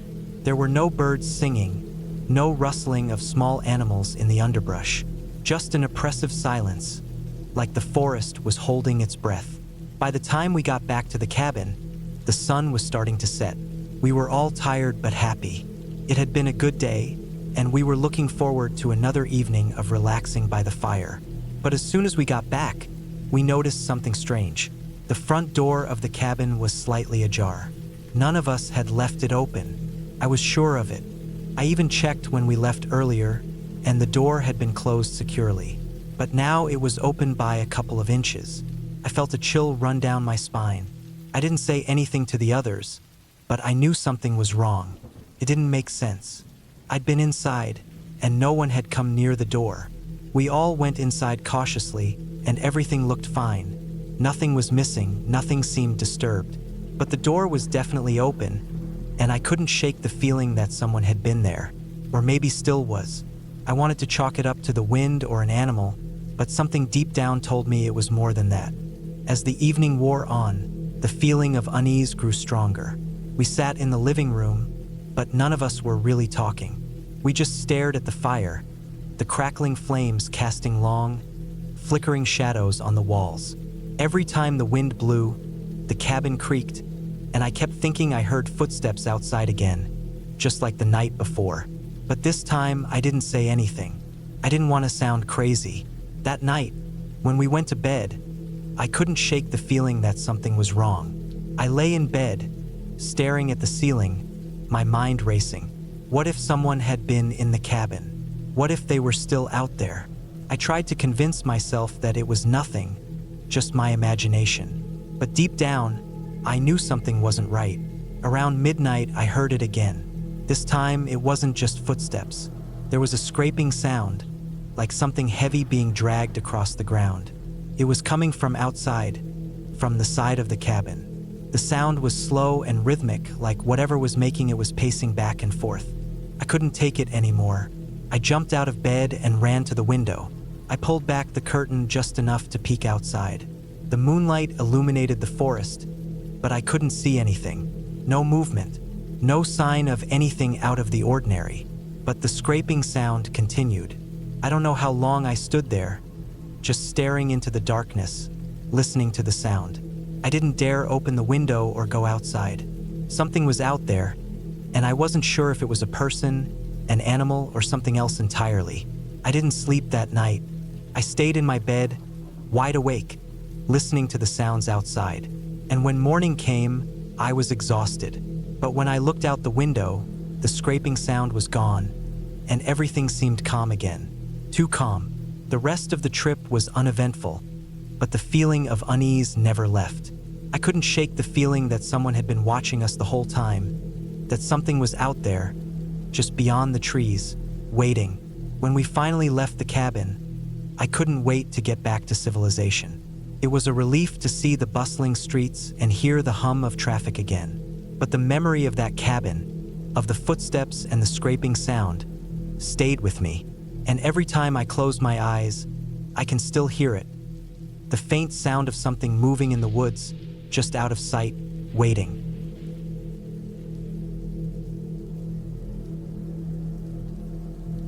It was the summer of 2021 when I, Mark Dalton, decided to take a break from the chaos of daily life and head into the woods for some solitude. I had been working from home for the past year, and it was starting to get to me. The walls felt like they were closing in, and the constant noise of the city was becoming unbearable. So, after some quick research, I found a cabin in the remote hills of Central Oregon. It wasn't luxurious or anything, just a simple log cabin far off the beaten path, the kind of place where you'd go to disconnect. The cabin belonged to an elderly couple who rented it out in the off-season. Their ad online promised a peaceful retreat, surrounded by miles of forest, with only the sounds of birds and the occasional squirrel breaking the silence. Perfect, I thought. I had rented the cabin for a week. It was late July when I packed my car with just the essentials: food, water, a couple of books, and some camping gear just in case I decided to explore the woods. I wanted to clear my head and reset before diving back into work and the grind of city life. I made sure to leave early to avoid traffic. The road ahead looked like it was going to be long and winding. The directions to the cabin were vague. Turn left after the old mill and follow the dirt road until you see the cabin on the left. But I figured I could find it. How hard could it be? The drive was peaceful at first. The highway was empty, and the air was warm with a slight breeze. I put on a podcast, not bothering to check the time, letting the miles pass as I lost myself in the low hum of the road. The scenery was beautiful, lush forests giving way to steep hills and clear, bright skies. But as I got deeper into the woods, the road narrowed. I had to switch to low gear as the car bounced along the uneven dirt road, kicking up dust behind me. The trees seemed to crowd in, taller and denser the further I went. I didn't think much of it. I was used to hiking in forests, so being surrounded by trees didn't bother me. But the silence was strange. There was no sound of birds, no rustling of animals in the underbrush, just an eerie quiet that settled over everything. Even the wind seemed still. It was unsettling, but I brushed it off as just a quirk of the place. The couple had warned me that the cabin was isolated, so it made sense. After about 30 minutes of driving along the dirt road, I finally spotted the cabin up ahead. It looked like a typical log cabin, old but sturdy. There was a small front porch with a couple of rocking chairs and a woodpile stacked neatly to the side. It was the perfect spot to relax and get away from it all. The cabin itself was surrounded by dense trees, but there was just enough of a clearing around it for a small fire pit and an old wooden bench facing the forest. I pulled up to the cabin and parked my car. The air was thick with the scent of pine and earth. I grabbed my bags, walked to the front door, and used the key under the mat to get inside. The inside was cozy, just as I'd expected. The main room had a stone fireplace on one wall, a couple of comfortable-looking chairs, and a small dining table. The kitchen was basic but had everything I'd need: stove, fridge, sink, and cabinet stocked with plates and cups. The wooden floors creaked beneath my feet as I moved around, setting down my bags. I checked out the bedroom next. It had a large bed covered with a thick quilt and a small window overlooking the woods. There was a bathroom down the hall, simple but functional. Everything seemed perfect. I felt the stress of the last few months start to slip away as I made myself at home. I unpacked my things, set up my gear, and opened a window to let in the fresh air. The only sound now was the occasional rustle of leaves in the breeze. Felt good, like a weight had been lifted off my shoulders. As the sun began to dip below the horizon, I decided to go for a walk. I grabbed a flashlight, a jacket, and my phone, just in case, and stepped out the door, locking it behind me. The path around the cabin wasn't anything special, just a narrow trail that wound its way through the trees. The sun was setting, but it wasn't completely dark yet. The sky had that soft orange glow, and the trees cast long shadows across the forest floor. I walked for a while, just breathing in the cool air and listening to the sounds of the forest. There was still an odd stillness, but it wasn't until I noticed how quiet everything had become that I felt it again. That sense of being watched. At first, I chalked it up to my mind playing tricks on me. but the feeling wouldn't go away. The longer I walked, the stronger it got. It wasn't a physical presence, but a kind of pressure, like something was hovering just outside my perception, waiting for me to acknowledge it. I shook it off. Maybe I was just jumpy from the isolation. It had been a while since I'd been so far from the city, and being alone in the woods might have stirred up old anxieties. I turned around, heading back to the cabin, but the feeling didn't leave me. The walk back felt longer than it should have. By the time I reached the cabin, the sun had almost completely set, and the sky had turned a deep purple. The air had cooled, and the forest around me was dark and quiet. I hurried inside and locked the door, just in case. That night, I made a simple dinner, pasta and canned vegetables, and ate in front of the fireplace. The fire crackled, casting a warm glow on the wooden walls. But as the evening wore on, I couldn't shake the feeling that something was off. I kept hearing small noises outside the cabin, branches snapping, leaves crunching underfoot. At first, I convinced myself it was just animals, maybe a deer or something else, but the noises grew more frequent and closer. It felt like something was circling the cabin, watching me. I dismissed the thought, telling myself it was just the isolation getting to me. But as I finished eating, I couldn't ignore the fact that I was feeling more and more unsettled. It wasn't the usual peaceful isolation I had hoped for. Something didn't sit right, and I didn't know why. I turned off the lights and lay in bed, the quilt pulled up to my chin.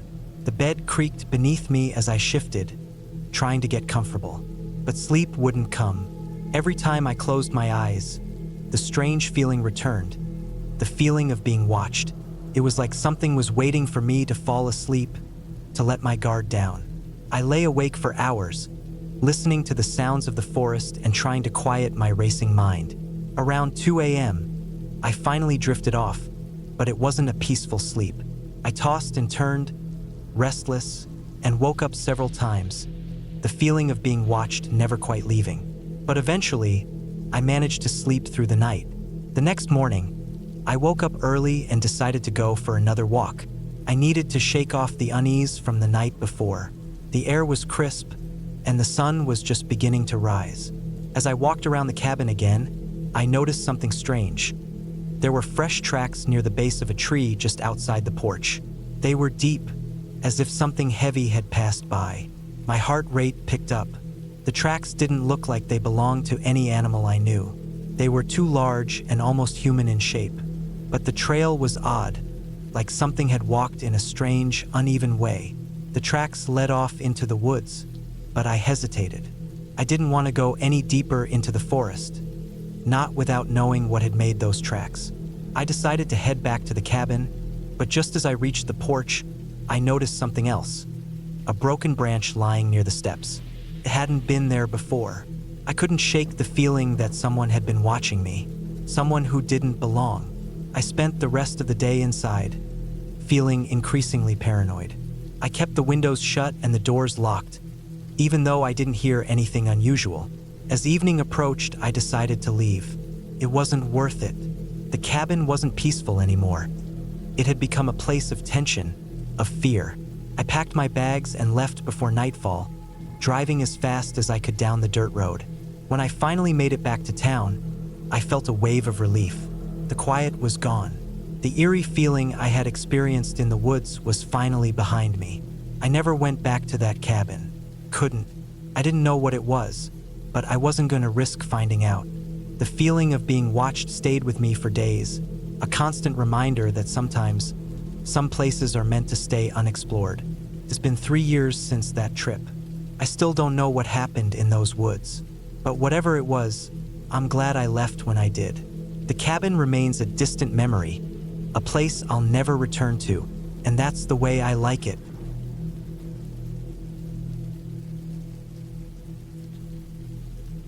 The first time I saw the cabin, I thought it was just another run-of-the-mill rustic getaway.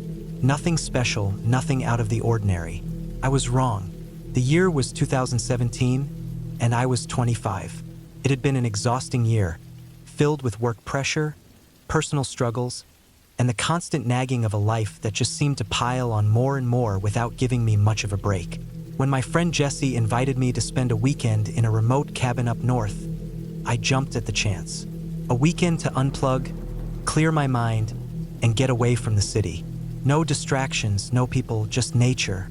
Jesse and I were close, having known each other since college. She was a little older, a few years ahead of me in life, and had more experience with these sorts of things. I didn't know much about outdoor adventures, but Jessie assured me this would be an easy, peaceful retreat. She had rented the cabin from some family friends who had owned it for years. It was isolated, tucked away in a dense forest in northern Michigan, about 2 hours from the nearest town. We'd have the place to ourselves for the entire weekend, with nothing but trees, animals, and the occasional passing hiker to keep us company. I drove up there with Jesse's directions, taking the winding back roads that seemed to stretch on forever. The last stretch of road before reaching the cabin was rough, barely more than a dirt trail, but the drive was scenic, with tall pines lining both sides of the path. It was late in the afternoon when we finally arrived, the sun starting to dip lower behind the hills. As I pulled the car up to the cabin, I couldn't help but admire its charm. The building was small, wooden, and old, but well kept.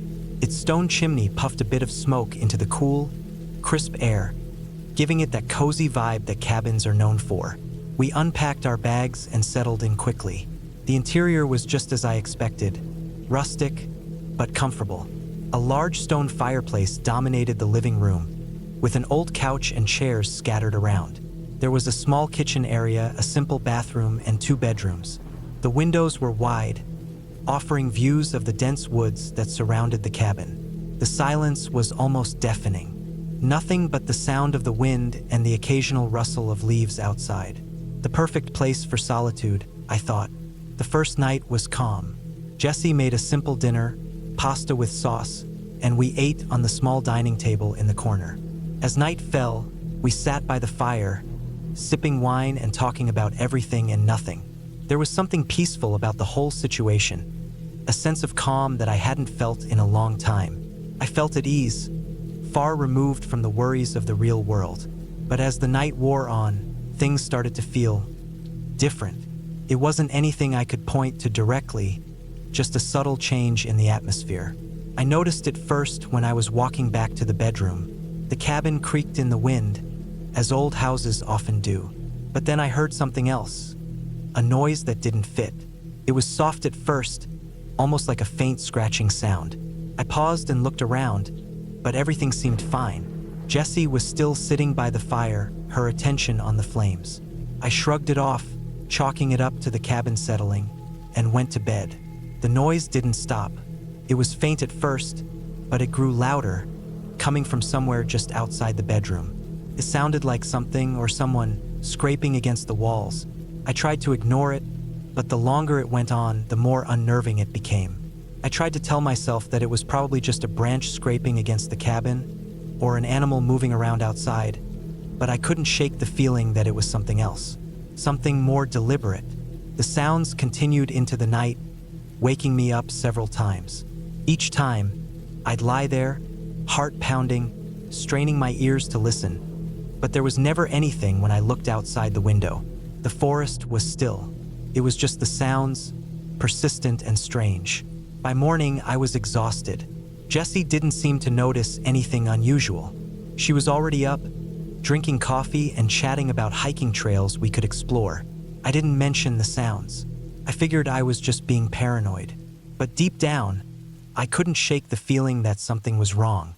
The second day was when things took a darker turn. We spent most of the day hiking through the woods, enjoying the serenity of the landscape. But as we walked deeper into the forest, I noticed something strange about the area around the cabin. It wasn't just dense forest, it was eerily quiet. No birds chirping, no rustling of animals in the underbrush, just silence. The deeper we went, the more oppressive the quiet became. We eventually made our way to a small clearing where we ate lunch, but I couldn't shake the unease that had settled over me. That evening, as we returned to the cabin, the atmosphere was different. Jessie seemed distracted, her usual upbeat self replaced by a quiet intensity. It was around sunset when we noticed the first sign that something was very wrong. There was a man standing at the edge of the clearing near the cabin. He was watching us, just standing there.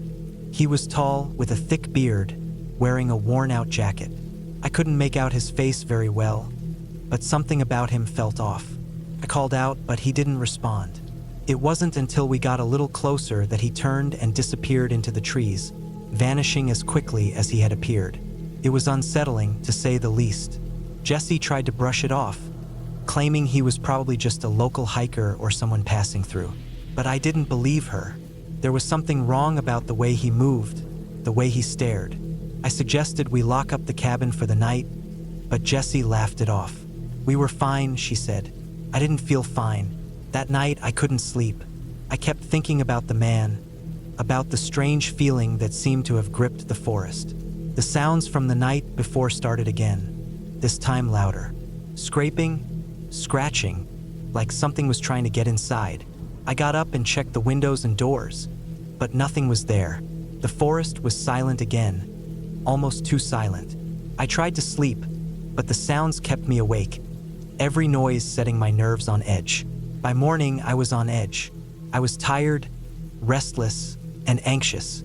Jessie was still cheerful, completely unaware of my growing concern. She was excited about another day of hiking, but I wasn't sure I could handle another day in the woods. Something wasn't right, but I couldn't put my finger on it. It wasn't until the third night that I realized what it was. The man had returned. We had just finished dinner when I noticed movement outside the cabin. At first, I thought it was a deer or some other animal, but then I saw the figure again, standing at the edge of the clearing. It wasn't moving, just standing there, watching. This time, I didn't hesitate. I grabbed the phone and called the police. They were slow to respond, telling me it was a remote area and someone would come as soon as they could. But when the officer finally arrived, it was too late. The man was gone. There were no signs of him anywhere. The only thing left were footprints in the soft dirt, leading off into the forest, disappearing into the trees. I don't know how long we stayed in that cabin after that. Jessie wanted to stay, but I insisted we leave. The forest felt wrong. The air felt thick, oppressive. I couldn't explain it, but I had this overwhelming sense of danger, like something was watching us, waiting. We packed up and left the next morning, driving the long, winding road back to civilization. That was the last time I ever went back to that cabin. To this day, I don't know who that man was or what his intentions were. All I know is that something was off about that place, and I wasn't willing to find out what it was. We may never know what happened there, but I know I'll never forget the feeling of being watched in that cabin. I'll never forget the silence of the forest, the strange noises, and the man who seemed to be waiting for something, waiting for us.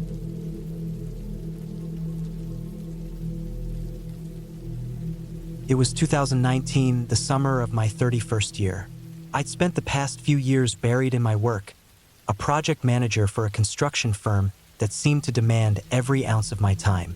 It left me with little room for relaxation, which I sorely needed. So, when my friend Greg suggested a weekend away at a cabin in the woods, I didn't hesitate to accept. He had been talking about this cabin for months. How secluded it was, how peaceful, how perfect for getting away from the hustle and bustle of life. The cabin was located near the edge of the Great Smoky Mountains, about 2 hours outside of Asheville, North Carolina. Greg had rented it for the weekend and promised it would be the escape I needed. I was eager for some peace and quiet, a break from the constant pressure of city life. I packed my bags and took the drive, following the winding, narrow mountain roads that seemed to go on forever. The weather was clear, the sun bright, and the air crisp, a perfect day for a trip. As I got closer to the cabin, the trees thickened and the road became bumpier, more rugged. There were no other cars around, and the sound of my tires crunching on the gravel was the only noise I could hear. I noticed how isolated this place truly was. The closer I got, the more I realized how far off the beaten path it was. It was the kind of place where you wouldn't see another person for miles. Eventually, I turned onto a small, overgrown driveway that led up to the cabin. It was a modest structure, built from logs, with a wraparound porch and large windows. The wood had aged, darkened from years of exposure to the elements. There was no electricity, just a few solar-powered lights, a wood stove for heating, and an old-fashioned lantern for light. It looked rustic, but in a charming way, not run down. Greg was already there, sitting on the porch with a beer in hand. He waved when he saw me, a grin spreading across his face. "Good to see you," he called out. "I'm glad you made it."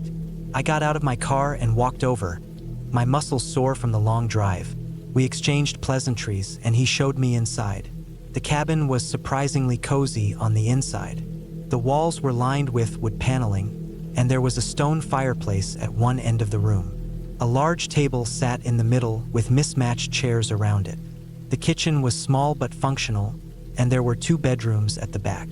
We spent the first few hours settling in. Greg cracked open another beer, and I unpacked my things, laying them out in the guest bedroom.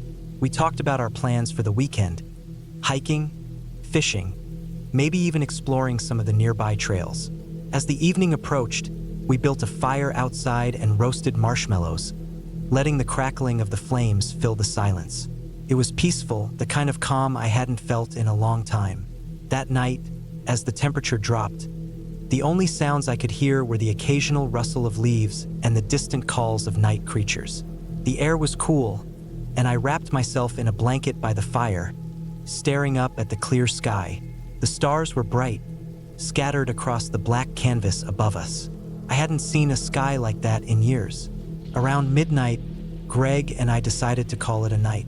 The cabin was quiet, save for the sound of the wind whistling through the trees. We headed inside, and I went straight to bed. The mattress was surprisingly comfortable, and before long, I was asleep, the rhythmic sounds of the forest lulling me into a deep slumber. It wasn't long, however, before I woke up. I don't know what time it was. My phone had no signal, and the only light came from the faint glow of the lantern outside. I could hear the wind howling outside, but there was something else, too. Something off. It was the sound of something moving, something large and heavy scraping against the ground. It didn't sound like an animal. It sounded like something else. I lay there in the darkness, straining my ears to hear it again. The wind picked up, howling through the trees, and for a moment, I thought I had imagined it. But then I heard it again, a low, dragging sound. My heart started to pound in my chest. I couldn't tell if it was coming from inside or outside the cabin. I pulled the blanket up tighter around me, trying to calm myself. Suddenly, the sound stopped. I waited for what felt like an eternity, but all I could hear was the wind. I glanced at the window, but it was too dark to see anything outside. I tried to convince myself it was just a branch scraping the roof or something harmless, but deep down, I knew it was something more. I heard the sound once more, closer now. My breath hitched as the dragging noise came from the porch. Someone or something was moving outside. My mind raced. It was too dark to see, and I didn't want to get up to check. If someone was out there, I was alone in a cabin, miles from the nearest town. Couldn't risk it. I stayed in bed, motionless, listening to the sound grow closer. It stopped right outside my window. My pulse raced as I heard something tapping softly on the glass. The only thing separating me from whatever was out there was the thin window pane. I stayed perfectly still, hoping whatever it was would leave. But then it knocked again. I froze, my heart thumping in my chest. The knock was deliberate, soft at first, then harder. The sound reverberated in the quiet of the night. I sat up, my mind scrambling for a plan, but nothing made sense. Why was someone out there at this hour, in the middle of nowhere? I heard Greg stir in the other room, but he didn't get up. I could only guess he was just as unnerved by the strange sounds as I was, but he didn't seem to want to face whatever it was either. After what felt like forever, the noise finally stopped, but the unease lingered in the air, thick and palpable. I didn't sleep again that night. Every sound made me tense. Every creak of the wood made my heart race. By morning, I was exhausted, but I tried to act like everything was normal. I didn't want to alarm Greg or show how rattled I felt. We spent the next day hiking through the woods, trying to shake off the strange events of the night. But the peace I had once felt about the place was gone. I couldn't shake the feeling that something wasn't right. The forest seemed too quiet, too still. Greg noticed my unease but didn't press me about it. He was the type to brush things off and keep moving forward. That night, the noises returned. This time, they were louder, more persistent. The dragging sound came again, followed by the tapping. I knew something was out there, but I couldn't bring myself to look. I stayed in my bed, paralyzed with fear. It was then that I heard something different. Footsteps. Heavy, deliberate footsteps moving around the cabin. My breath caught in my throat as I listened. They were circling the cabin, moving with purpose. I could hear them shuffle, step by step, around the side. My hands gripped the edge of the blanket, my knuckles white. I wanted to scream, but I couldn't make a sound. The footsteps stopped. Then I heard a voice, barely a whisper, but it was unmistakable. "Help me." I wasn't sure if I was imagining it or if the fear had taken hold of my mind, but the voice came again, closer this time. "Please, help me." I couldn't take it anymore. I jumped out of bed, grabbed the lantern, and crept to the window. I hesitated for a moment, gathering the courage to look outside. What I saw made my blood run cold. There was a figure standing in the yard. No, not standing. It was crouched low, moving in a way that seemed unnatural. Its body was twisted, contorted as it dragged itself across the ground. It wasn't human. It was something else, something wrong. I stepped back from the window, my hands trembling. I had to get out. I couldn't stay here. My heart pounded in my chest as I quickly gathered my things. I didn't know where I was going, but I couldn't stay here a second longer. I rushed to Greg's room and shook him awake. His eyes were wide with confusion, but he didn't argue. We grabbed our stuff and ran out the door, not looking back. We made it to the car, my hands shaking as I started the engine. As we drove down the dirt road, I glanced in the rearview mirror. The cabin was still there, dark and silent. Whatever had been outside was gone. We never went back to that cabin. Neither of us spoke much about what happened, but the memory of those footsteps, that voice, still haunts me to this day. I don't know what I saw that night, but I'm certain it wasn't human. Sometimes I wonder if the cabin is still there, waiting for someone else to find it. But I'll never go back to find out.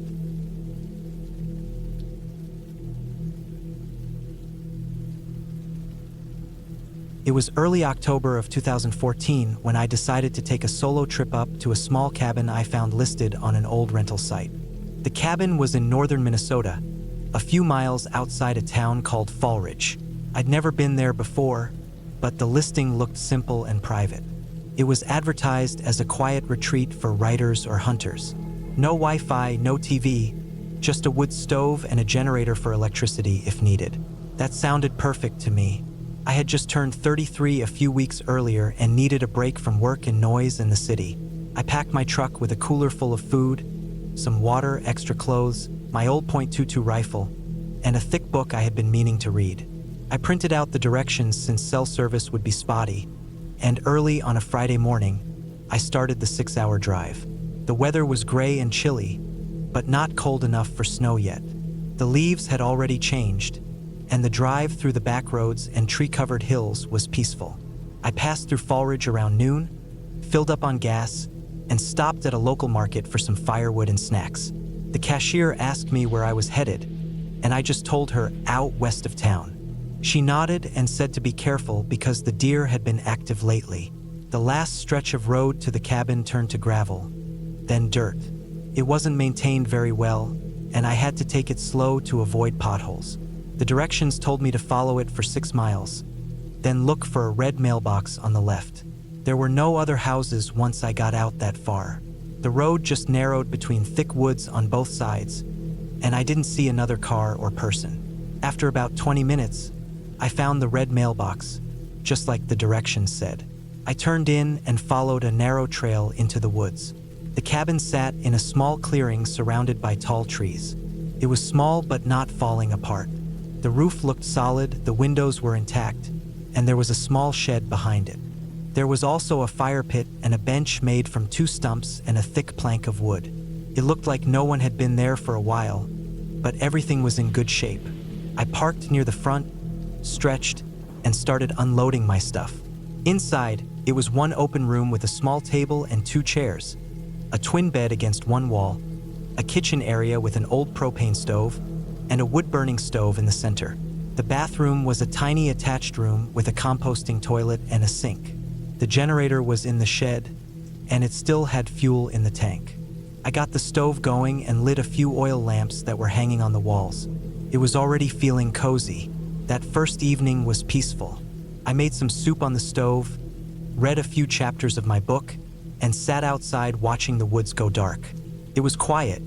No traffic, no talking, no humming of electronics. Just wind through the trees and a few distant bird calls. I went to bed early, wrapped in a thick quilt with the wood stove glowing softly.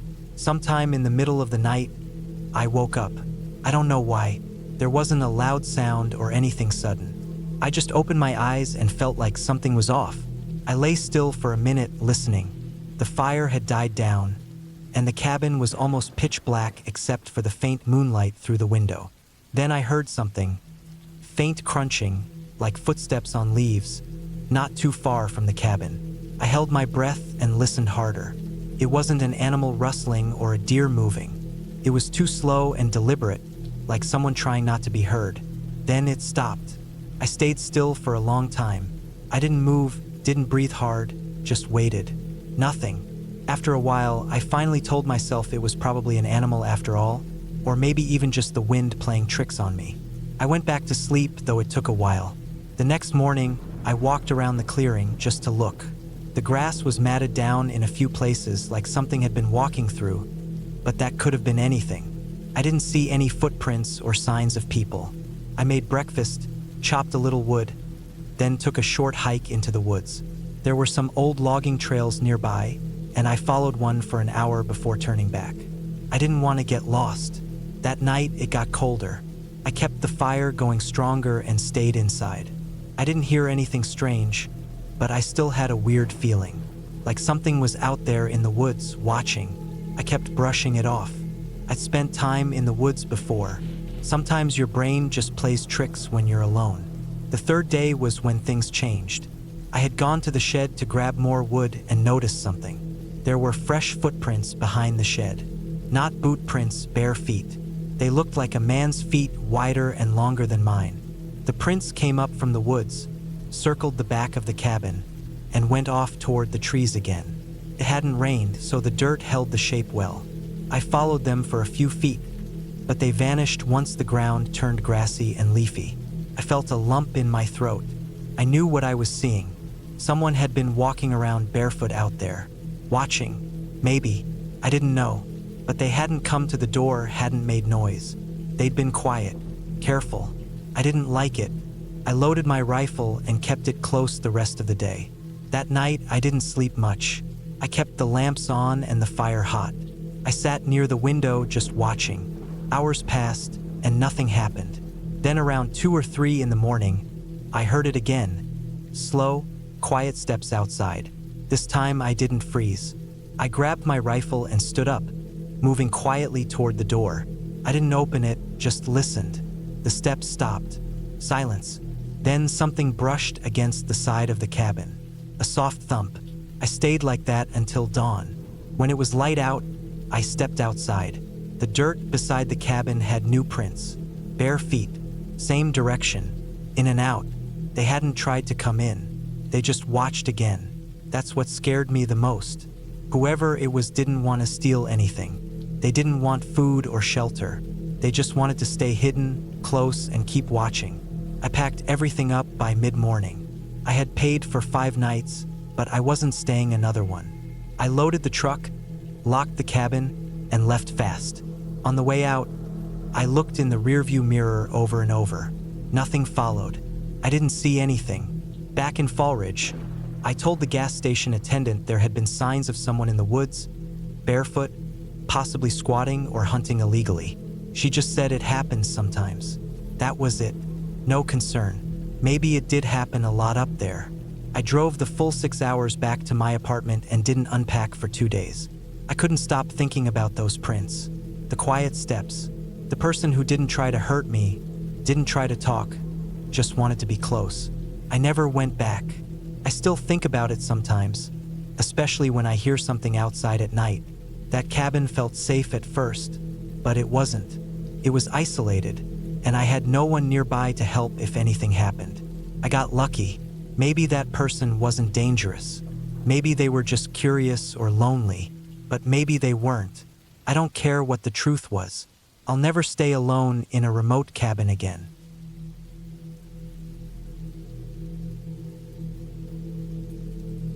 I was 36 when I decided to take a solo trip up to a cabin deep in the woods of northern Minnesota. It was the fall of 2018, just after a messy breakup and a stressful work year. I felt like I needed to get away, really get away, not just to another city or a beach resort. I wanted to sit in the middle of nowhere with no signal, no one calling me, and no one needing anything from me. I wanted quiet. I wanted space. I found an old off-grid cabin listed on a small website, owned by some retired couple who used it for hunting trips. No frills, just a wood stove, a hand pump well, and a small outhouse. It looked like exactly what I needed. I drove 9 hours from my home in Des Moines. The last hour and a half was nothing but narrow gravel roads winding through dense forest, the kind where trees leaned close and blocked out most of the light. I had downloaded offline maps ahead of time, knowing there'd be no cell service. When I finally reached the cabin, it was smaller than I expected. More of a one-room shack with a small sleeping loft above, but it felt sturdy. Weathered wood, a rusted metal roof, and a front porch that creaked under my boots. It sat right at the edge of a thick patch of pines, overlooking a dried-up creek bed. There was nothing around but forest. It was perfect. The first day, I just unpacked and settled in. I got the wood stove going, filled the water jug from the well, and sat on the porch with a thermos of coffee, listening to the wind move through the trees. The air smelled like pine needles and damp earth. It was cool but not freezing. That first night, I slept like a rock. On the second day, I woke early and hiked the area around the cabin. I brought a map the owners left behind, marked with trails and old logging roads. Most of them were overgrown, but still visible enough to follow. I wandered for hours, not seeing a soul, which was the whole point. Every now and then I'd spot deer tracks or hear the snap of a branch in the distance. I didn't go too far, just a few miles, keeping track of where I was with my compass and map. It was on the third day things started to feel a little off. Nothing obvious. I just noticed small things. The woods felt heavier, quieter, like the air wasn't moving right. I chalked it up to my mood. I was alone, tired, and maybe overthinking things. But that night, as I was sitting by the fire outside, I thought I heard footsteps. Real, solid footsteps. In the trees just past the clearing. I stood up and looked, shining my flashlight around, but saw nothing. No animals, no person. Just trees and darkness. The next morning, I found tracks near the outhouse. They weren't boot prints like mine. They looked more like old work boots, wider and flatter, and they didn't match mine. At first, I thought maybe I had walked around there and just forgotten, but I hadn't been out there since the first day, and the prints looked fresh, not 3 days old. It unsettled me, but again, I brushed it off. I didn't want to admit I was scared. I convinced myself it was probably from one of the owners who had come up to check on the place recently. That day, I stayed close to the cabin. I gathered more firewood, boiled some water, and kept glancing out into the trees. Every once in a while, I'd think I saw movement, a shadow, a flicker, but when I looked again, there was nothing. That night, I locked the door, which felt silly because anyone strong enough could just break it down. I didn't sleep as well. I kept waking up to the creaking of the wood, the rustle of leaves outside, the groaning of the trees in the wind. On the 5th day, I found something that made my stomach twist. Hanging on a low branch just 50 feet from the cabin was a small bundle of sticks tied together with old shoelaces. It looked like some kind of symbol or maybe just a bundle, but either way, it hadn't been there before. I walked up to it, looked at it closely, then tossed it to the ground and stomped on it. I was angry now. Someone was screwing with me. Maybe a local, maybe a hunter, maybe the owners didn't like people staying too long. I didn't know, but I knew I didn't feel safe anymore. That night, I didn't light a fire. I didn't want to give away that I was there. I kept the lantern low and sat in silence. Every small noise outside made me jump. I kept the hatchet nearby. I kept listening for footsteps. I don't know how long I sat like that before I finally drifted off in the chair. I woke up suddenly. It was deep night. The cabin was cold and silent. I didn't know what woke me until I heard it again.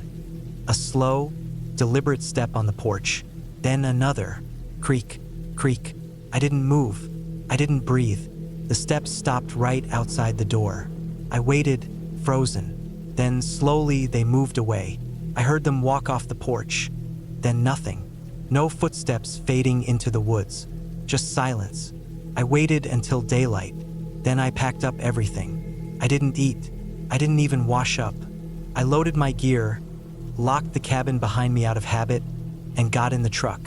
I was about to start the engine when I saw it.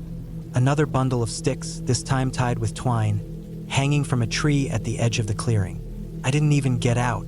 I started the truck and drove. It took hours to get back to any kind of paved road. And when I finally got service, I called the owners and told them I was cutting the trip short.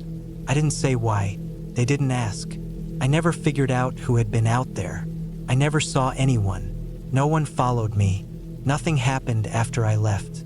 But that feeling, that weight in the air, those footprints, those bundles, I think about them all the time. I still go hiking. I still camp. But I don't go alone anymore.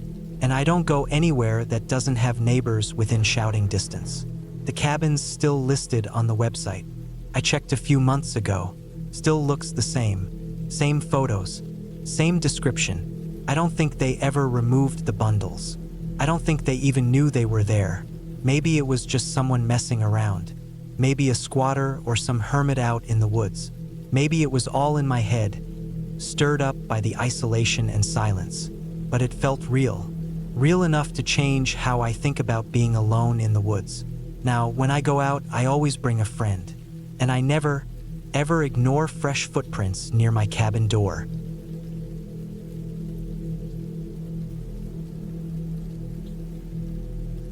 It was the fall of 2017 when I took a break from work and booked a secluded cabin in the Upper Peninsula of Michigan.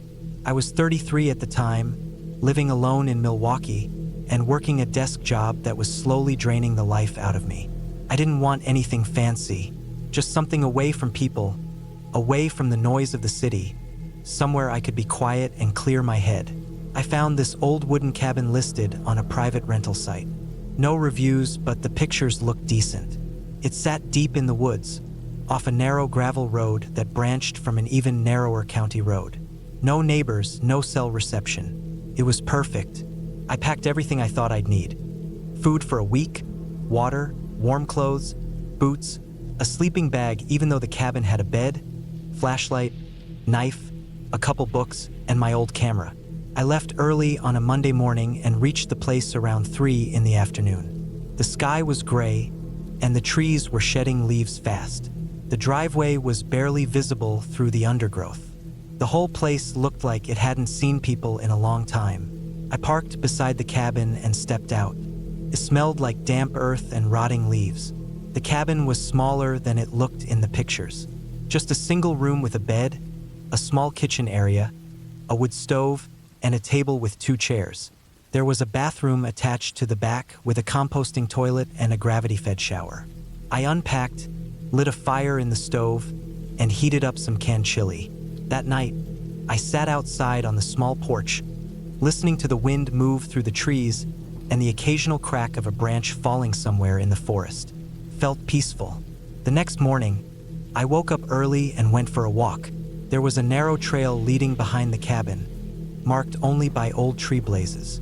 I followed it for a couple hours, keeping track of the turns. I saw deer tracks, a fox, and even a fresh bear print in the mud by a creek. I didn't go much further after that. Back at the cabin, I made lunch and spent the afternoon reading and taking photos of the woods around me. By the second night, I had fully settled in. But something changed on the third day. I woke up just before sunrise and felt strange. Not sick, but off, like I was being watched. I chalked it up to being alone in the woods and shook it off. I spent the day gathering kindling and small logs from the woods. There was a pile of split wood out back, but it was damp and I figured it wouldn't hurt to have dry stuff.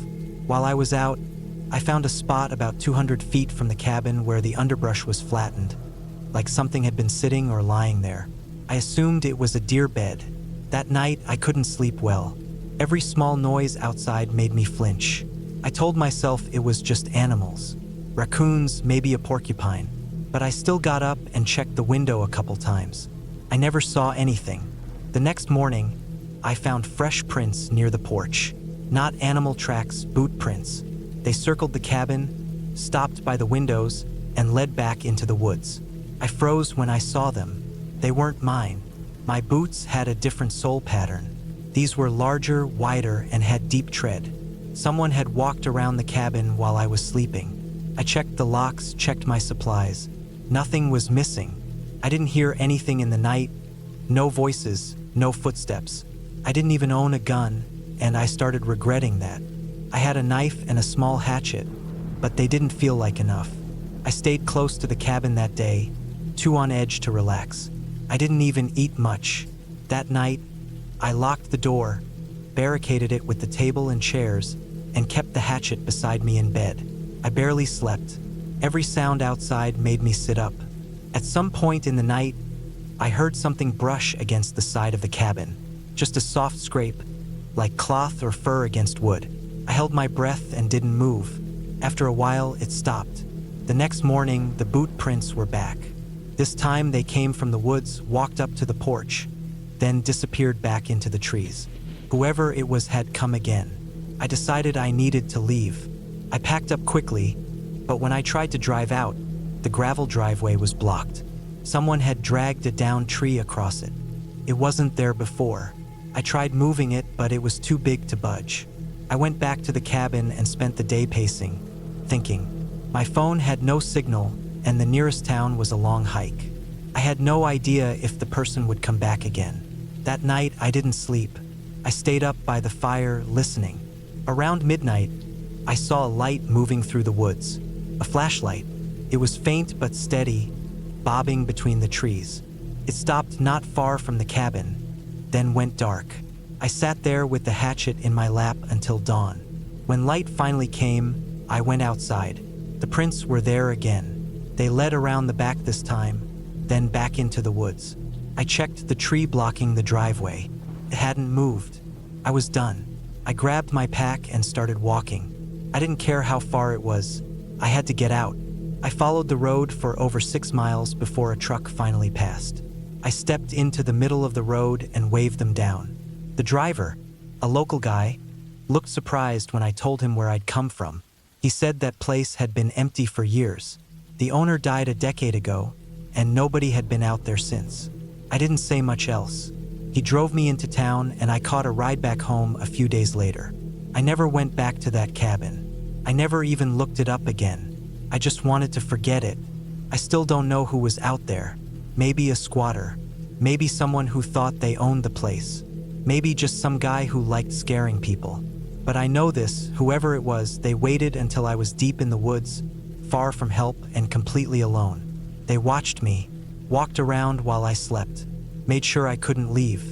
And if I hadn't walked out when I did, I don't know what would have happened. I haven't camped alone since.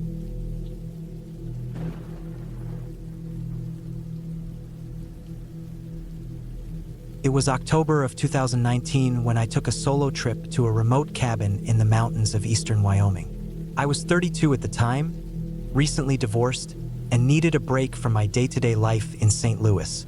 I worked from home doing graphic design, and though the job wasn't bad, everything else had started to feel heavy. I figured a quiet week in the woods, away from phones and people, might reset my mind.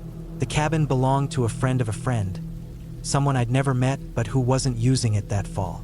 It was off-grid, about 10 miles from the nearest paved road, sitting by a small lake in a pocket of trees that clung to the side of a slope.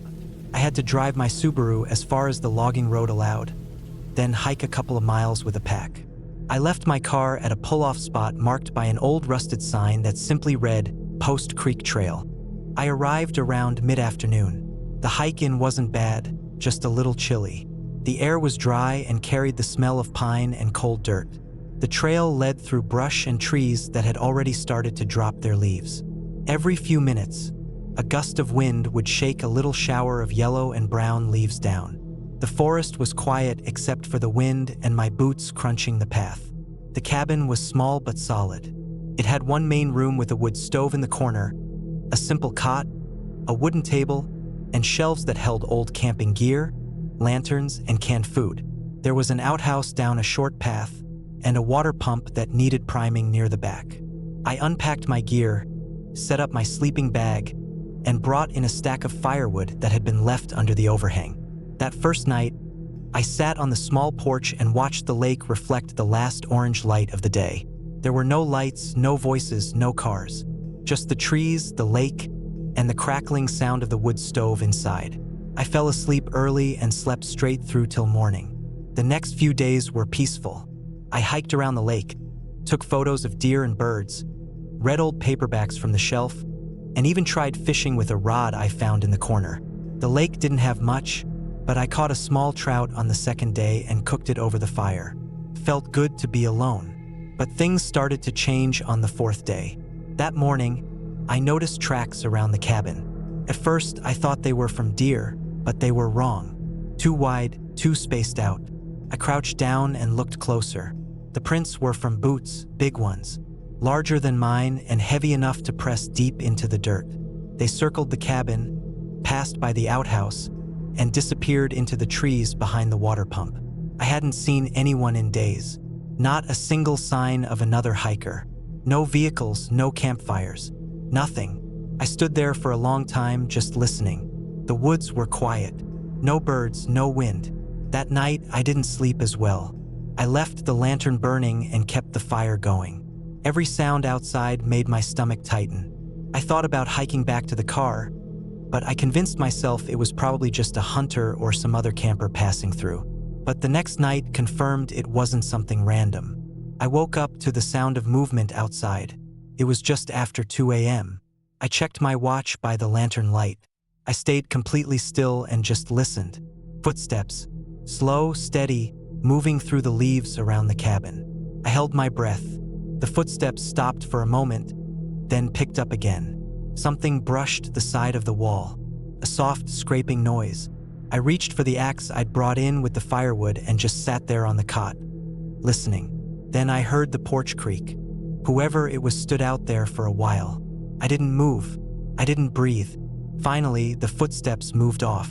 I stayed awake until the sky started to brighten. In the morning, I found more boot prints. They started near the lake and came straight up to the porch. Whoever it was hadn't used the trail. They came from the woods. I packed up my things, doused the fire, and locked the door. Not that it mattered much. I left a note explaining I'd cut the trip short and started hiking back. Halfway to the car, I realized I was being followed. First, it was just a feeling. Then I heard it. Sticks snapping behind me, movement that stopped when I stopped. I kept walking faster now. My pack bounced with every step. I gripped the axe tighter in my hand. I never saw them, but I knew they were back there, watching. I reached my car just after noon, heart pounding, soaked in sweat despite the cold. I threw my gear in the back, started the engine, and didn't stop driving until I hit Cheyenne. I booked a room at a roadside motel and sat in the shower until the water ran cold. I told myself it could have been nothing. A hunter, a ranger, someone with a reason to be out there. But they never said a word, never showed themselves, just walked, watched, and left tracks around the place I was supposed to be alone in. I never went back. I never asked my friend to thank the guy who owned the cabin. I don't even remember his name, but I think about it sometimes, how long he'd been watching, how far he followed me, whether he's still up there, waiting for the next person who needs a quiet place to reset. What sticks with me isn't the fear, it's the silence. The way he never said a word, like he wasn't lost, like he belonged there more than I did.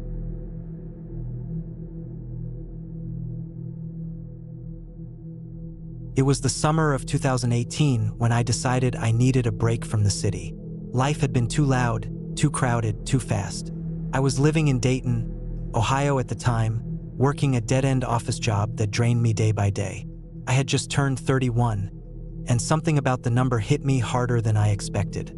I wasn't where I thought I'd be in life, and the walls of my apartment felt like they were closing in. So I took some time off and rented a small cabin in northern Michigan, near a town called Grayling.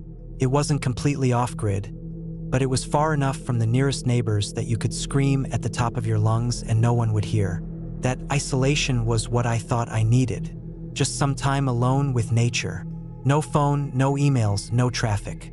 I found the listing online. It looked basic but clean. 1 bedroom, a small kitchen, a fireplace, a wraparound porch, and a dock that stretched out onto a small lake. The owner was a retired couple who only used it in the fall for hunting. They were friendly and quick to rent it out once they heard I didn't mind being alone out there for a week. The price was cheap, and they even gave me a detailed map and instructions on how to get there since GPS wouldn't work the last few miles. I drove up there on a Monday morning. It was about 6 hours from Dayton, and I got to the cabin around 3 in the afternoon. The place looked even better in person. Surrounded by tall trees, the cabin sat maybe 50 yards from the lake. The water was still and clear. The air smelled like pine and earth. I remember thinking I could actually breathe for the first time in months. I unpacked the car and brought in a week's worth of groceries. No freezer, just a fridge that ran off propane. There was a backup generator too, just in case. I didn't plan to leave until Sunday morning. My plan was simple. Read, write in a journal, maybe fish and hike a little. Just be quiet. Be still. The first couple of days were peaceful. I woke up early with the sun coming in through the small bedroom window. I made coffee on the gas stove, sat out on the porch, and listened to the wind in the trees and the water lapping softly at the dock. I took slow walks in the woods, always sticking to the trails marked on the map the owners gave me. I took a couple of photos of birds I couldn't name. At night, I made simple meals, wrote long journal entries by lantern light, and went to bed early. But by the third day, something started to feel off. It began with a noise the night before. I had been asleep when a loud cracking sound woke me up. It was sharp like a branch snapping, then another, and then silence. I laid there in the dark for a long time, heart racing, waiting for more. But nothing came. I told myself it was probably just a deer, maybe a raccoon. Could have been a tree branch falling on its own. The next morning, I went out to the woods behind the cabin to check. I followed the trail I'd been walking every day. About a quarter mile in, I found something strange. There was a tree, maybe 20 feet tall, that had been pushed over across the path. But the weird part was that it hadn't snapped or been chopped. The roots had been ripped clean out of the ground, and the dirt was still fresh around the base, like it had just happened overnight. I stared at it for a while, trying to make sense of it. There wasn't any sign of machinery, no tire tracks, no footprints. The ground was undisturbed except for where the roots had been yanked up. I kept walking, telling myself it must have been a windstorm, though I didn't remember hearing any strong winds. That afternoon, I stayed closer to the cabin. I sat on the dock and tried to read, but I kept looking up every few minutes, scanning the woods. I couldn't shake the feeling that I was being watched. I'd look toward the trees and see nothing, but my chest would still feel tight, like something was nearby but just out of sight. That night, I locked the door and bolted it, even though I hadn't the first 2 nights. I slept with a flashlight under my pillow. Around 2 a.m., I heard the sound again. This time it was closer, a heavy thump like something large hitting the ground. Then another. I sat up in bed, heart pounding. The sound was coming from the direction of the lake. I grabbed the flashlight and crept to the window. I turned off the lantern before looking out, trying not to give away my position. The dock was empty. The lake was quiet, but I kept the flashlight in my hand when I went back to bed. The next morning, I saw footprints down by the dock. They weren't mine. Mine were from rubber-soled hiking boots. These were larger, deeper, and barefoot. The stride was long, and they came from the tree line, went straight to the edge of the dock, then disappeared. No prints going back. Nothing in the water. I stood there staring at them for a long time, my stomach cold. I felt exposed. I didn't go for a walk that day. I stayed in the cabin with the doors locked and curtains drawn. I kept the axe from the woodpile inside with me. Around noon, I heard movement again, this time from the front porch. The boards creaked. I didn't go to the window. I stayed in the kitchen, clutching the axe. The creaking stopped. I waited another hour before daring to look. Nothing was out there. Nothing visible anyway. That night, I slept with my shoes on. I kept the axe by the bed. I didn't hear anything else, but I also didn't sleep much. On Friday morning, I woke up to find scratches on the front door. 3 of them, deep enough to expose the wood beneath the paint. They weren't made by a knife or key. They were uneven, jagged, almost like claws, but I didn't want to let my imagination go there. I tried calling the owners using the old landline in the kitchen. No dial tone. The phone was dead. That afternoon, I decided I needed to leave early. I packed my stuff, but when I got to the car, the battery was dead. I hadn't left the lights on. The dome light didn't even flicker when I opened the door. I tried the backup generator to charge it. The generator wouldn't start either. That night was the worst. I barricaded the doors with furniture. I kept the axe and a large knife by the bed. I didn't turn off the lantern. I didn't even try to sleep. Sometime around 3 in the morning, something tried to get in. The back door rattled, then thudded hard. I held my breath. Another slam, then scratching. Not frantic, slow, testing. I stood by the bedroom door, heart hammering, ready to swing the axe. But it didn't come in. It stopped after maybe 10 minutes. The silence after that was worse than the noise. When daylight finally came, I forced myself outside. I checked the doors. The back one had new marks. Whatever had been out there wanted in, but not enough to break the door down. I tried the car again. Still dead. I didn't want to walk through the woods, but I had no choice. The nearest road was 5 miles away. I packed a small bag, took the axe, and started walking. Every few steps I looked back. It took me 3 hours to reach the road. When I finally saw a car, I waved it down like a madman. A retired couple stopped and let me use their phone. I called for a tow and got a ride back to town with them. They didn't ask questions, and I didn't offer any answers. I never went back for the rest of my stuff. I called the cabin owners and told them where I left the key. They seemed surprised but didn't ask why I left early. I think they knew. Maybe not the full story, but enough. That week changed me. I don't know what was in those woods. Person, maybe. Something else? I don't know. But it was real. It wasn't a ghost or some campfire story. It was something with weight, with presence. Something that didn't want me there. Now, I still go camping, but never alone. Never in places where help is more than a shout away. And I never go back to Michigan. Not after Grayling.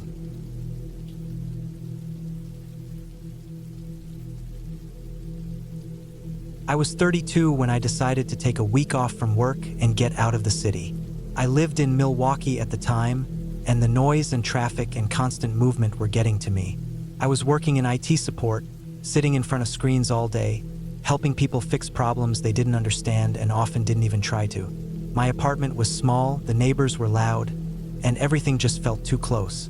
I needed quiet, real quiet, so I rented a remote cabin about 5 hours north, near the edge of Nicolet National Forest in Wisconsin. It was early September 2018. Still warm, but you could feel fall creeping in.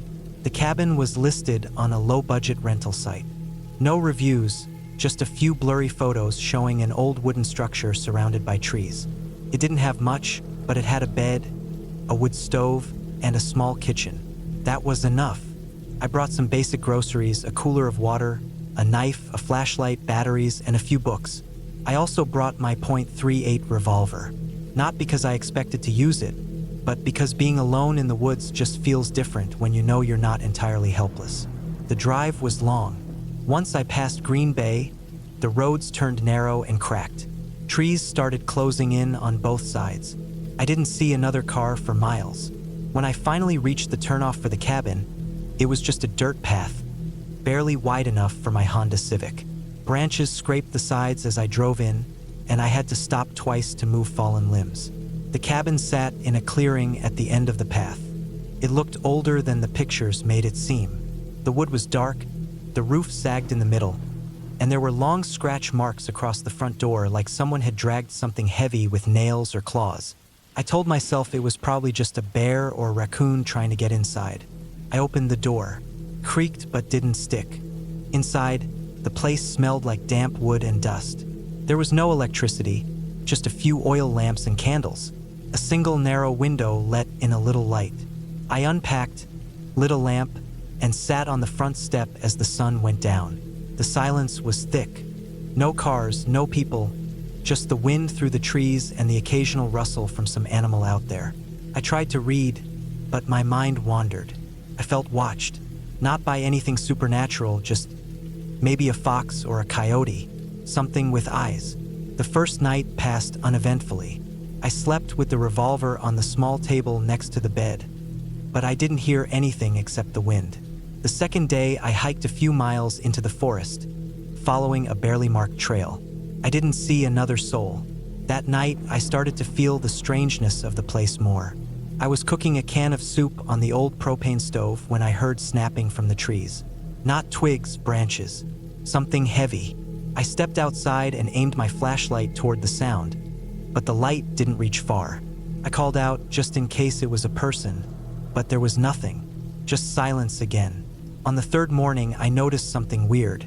Footprints in the dirt behind the cabin. Not mine. These were bigger, wider, like boots. Deep impressions. I followed them for a bit, maybe 20 feet, but they just stopped. No turning around, no side trail. Just gone. I didn't like that. I spent the rest of the day closer to the cabin, collecting firewood and sharpening sticks for kindling. I kept my revolver on me, in the holster under my shirt. That night, I barely slept. I kept hearing soft thuds on the porch, but whenever I looked, nothing was there. Once, I found the oil lamp outside on the ground, like it had been moved.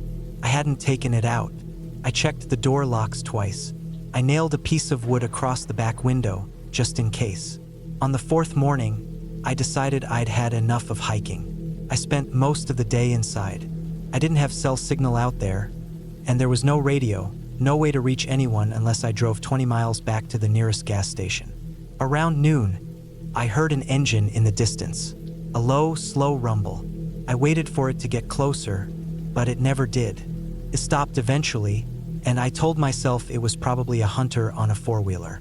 That evening, just as the sun dipped below the trees, I saw movement in the woods. A figure maybe 200 feet out. I couldn't make out any features. Just a person. Tall, standing still. Not walking, not moving at all.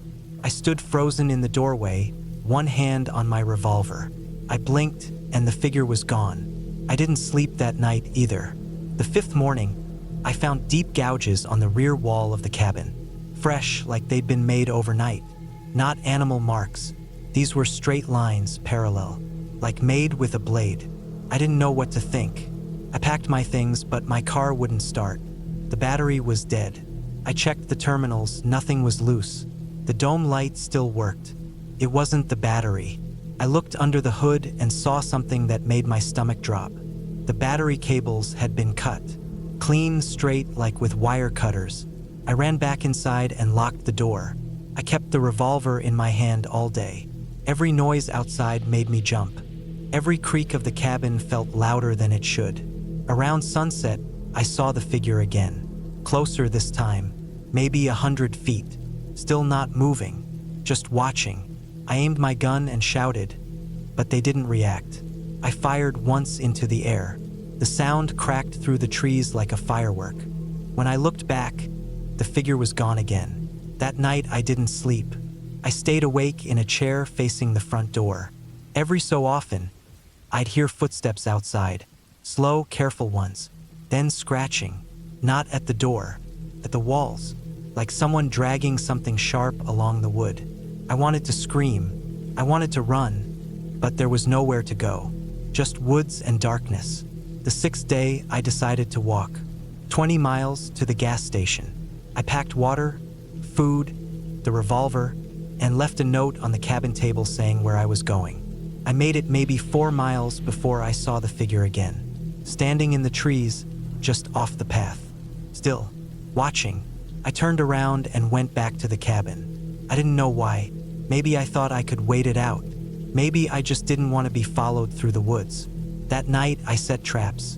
Tin can ong sting. Piles of dry sticks. Anything that might make noise. Around 2 a.m., I heard them. The cans rattled. Something stepped on the sticks. I didn't go outside. I just waited. The noise went on for an hour, then stopped. When the sun came up, I found footprints again. Same boots, same path, and something else. Scratches on the door. This time, they spelled something. Letters. I couldn't tell what at first. Just jagged lines. Then I saw it leave. I didn't wait anymore. I walked. I didn't care how long it took. I followed the dirt road until it met the county road, and then I flagged down a passing truck. The driver was an older guy in a Ford, and he gave me a ride to the station. I didn't tell him what happened. I just said I had car trouble. I called for a tow and waited. They found the cabin exactly as I left it. My car still there, cables still cut. No footprints, no signs of anyone else. The sheriff who checked it out said it was probably just teenagers messing around. But there's no way. No teenager stands in the woods like that. No one cuts battery cables in the middle of nowhere just for fun. I never went back. I sold the revolver. I moved out of Milwaukee a few months later and started working from home for a different company. I don't go hiking anymore. I don't camp. I don't even like being alone in quiet places. Something about that week stuck with me, deeper than fear. Like I brushed against something I wasn't supposed to see. Not a ghost, not a monster, just a person. A real person who chose to live out there.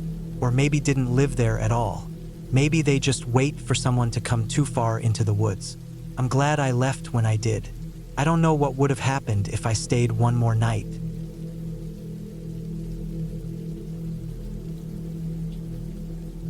It was late September of 2019 when I decided I needed a break from everything.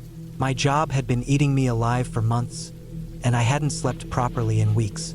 I was 34 then, living in St. Paul, Minnesota, working for a logistics company. Everything felt too fast. I felt like I was being pulled by a rope I hadn't tied myself to. I had some vacation days saved up, so I used them and rented a cabin up in northern Wisconsin, just outside a town called Rock Creek. It wasn't a place people talked about much, but that's why I picked it. I didn't want recommendations or trip advisors. I wanted silence. I found the cabin on a simple listing site, and it didn't look fancy. Just a small, single-story structure nestled between dense pines. The photos were blurry and looked like they were taken with an old flip phone, but something about it drew me in. It was set about 2 miles down an unpaved road from the main highway. No nearby neighbors. The listing said it had a wood stove, no Wi-Fi, and limited phone reception. Perfect. I packed some clothes, a stack of books I hadn't gotten around to reading, a cooler full of food, and my hiking gear. The drive was about 4 hours. As I got closer, the trees thickened, and the road became rougher. I didn't pass another car once I turned off the highway. It felt like slipping into a different world. When I reached the cabin, the sun was low and orange. The driveway was a patch of dirt barely wide enough for my car. I stepped out and just stood there for a while, letting the quiet sink into my bones. The only sound was the wind in the trees and some distant birdsong. The air smelled clean, pine needles, moss, and something damp. The cabin itself was smaller than I expected. Just one room with a narrow kitchen area and a bathroom in the back. The wood stove sat near the center with a little pile of chopped wood stacked beside it. There was a twin bed with a flannel blanket, a wobbly table with 2 chairs, and a small bookshelf with some old paperbacks. Everything looked like it hadn't been touched in years. There was no sign of the owner except a note on the table with the key. Stay warm. Woods out back. Cell signals better by the ridge. The first 2 days were peaceful. I read, walked trails behind the cabin, and spent hours just sitting on the porch with coffee. The woods were quiet, but not in a dead way. More like the world had slowed down. I started sleeping better almost immediately. I didn't realize how much I needed stillness until I had it. On the 3rd night, things started to feel off.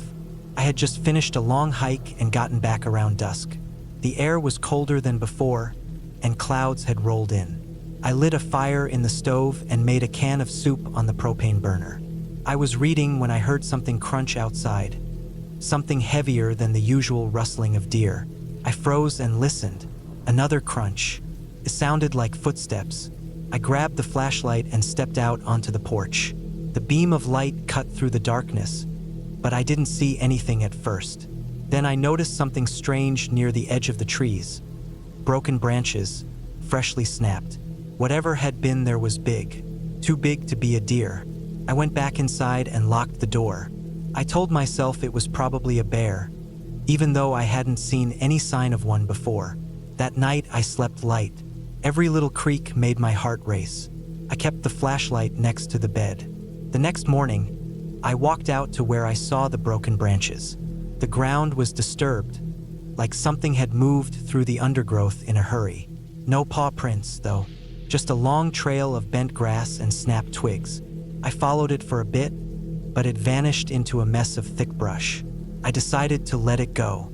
I didn't want to turn a peaceful trip into a paranoia spiral. But that day, I couldn't relax. I kept glancing at the woods like they were watching me. Every bird call felt louder. Every gust of wind felt more personal.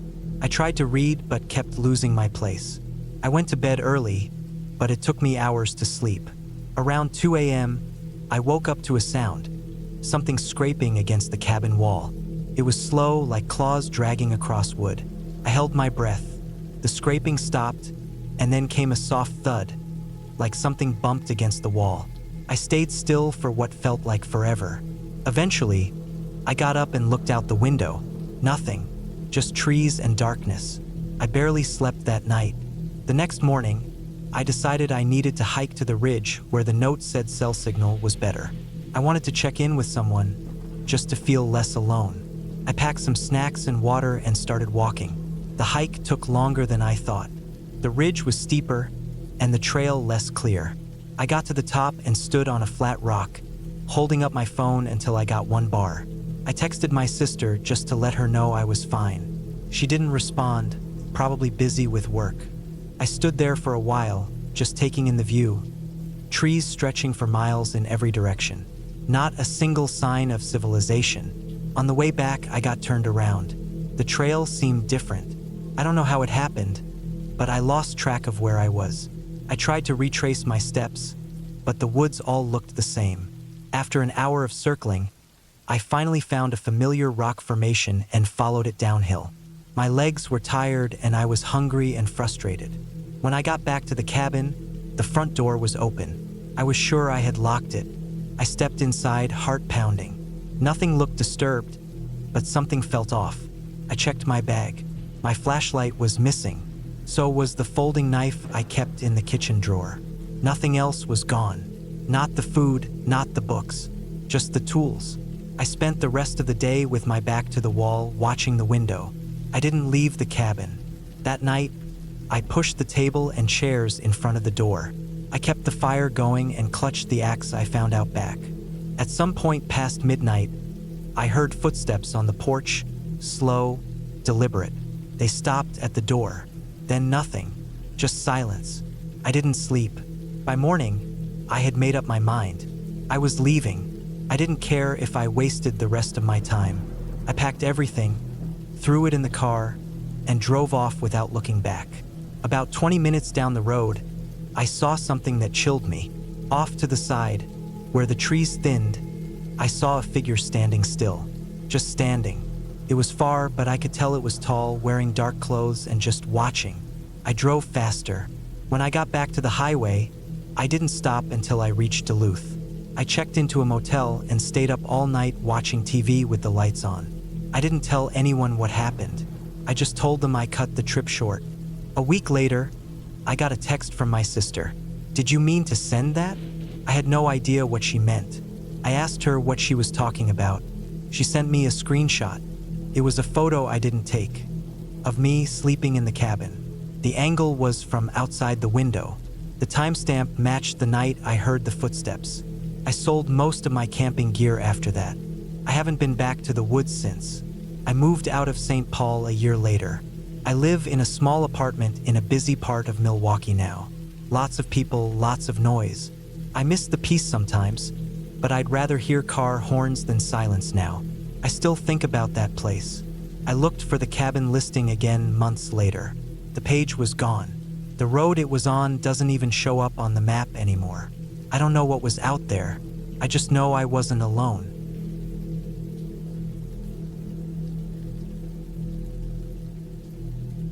It was the summer of 2017 when I decided to take a break from everything.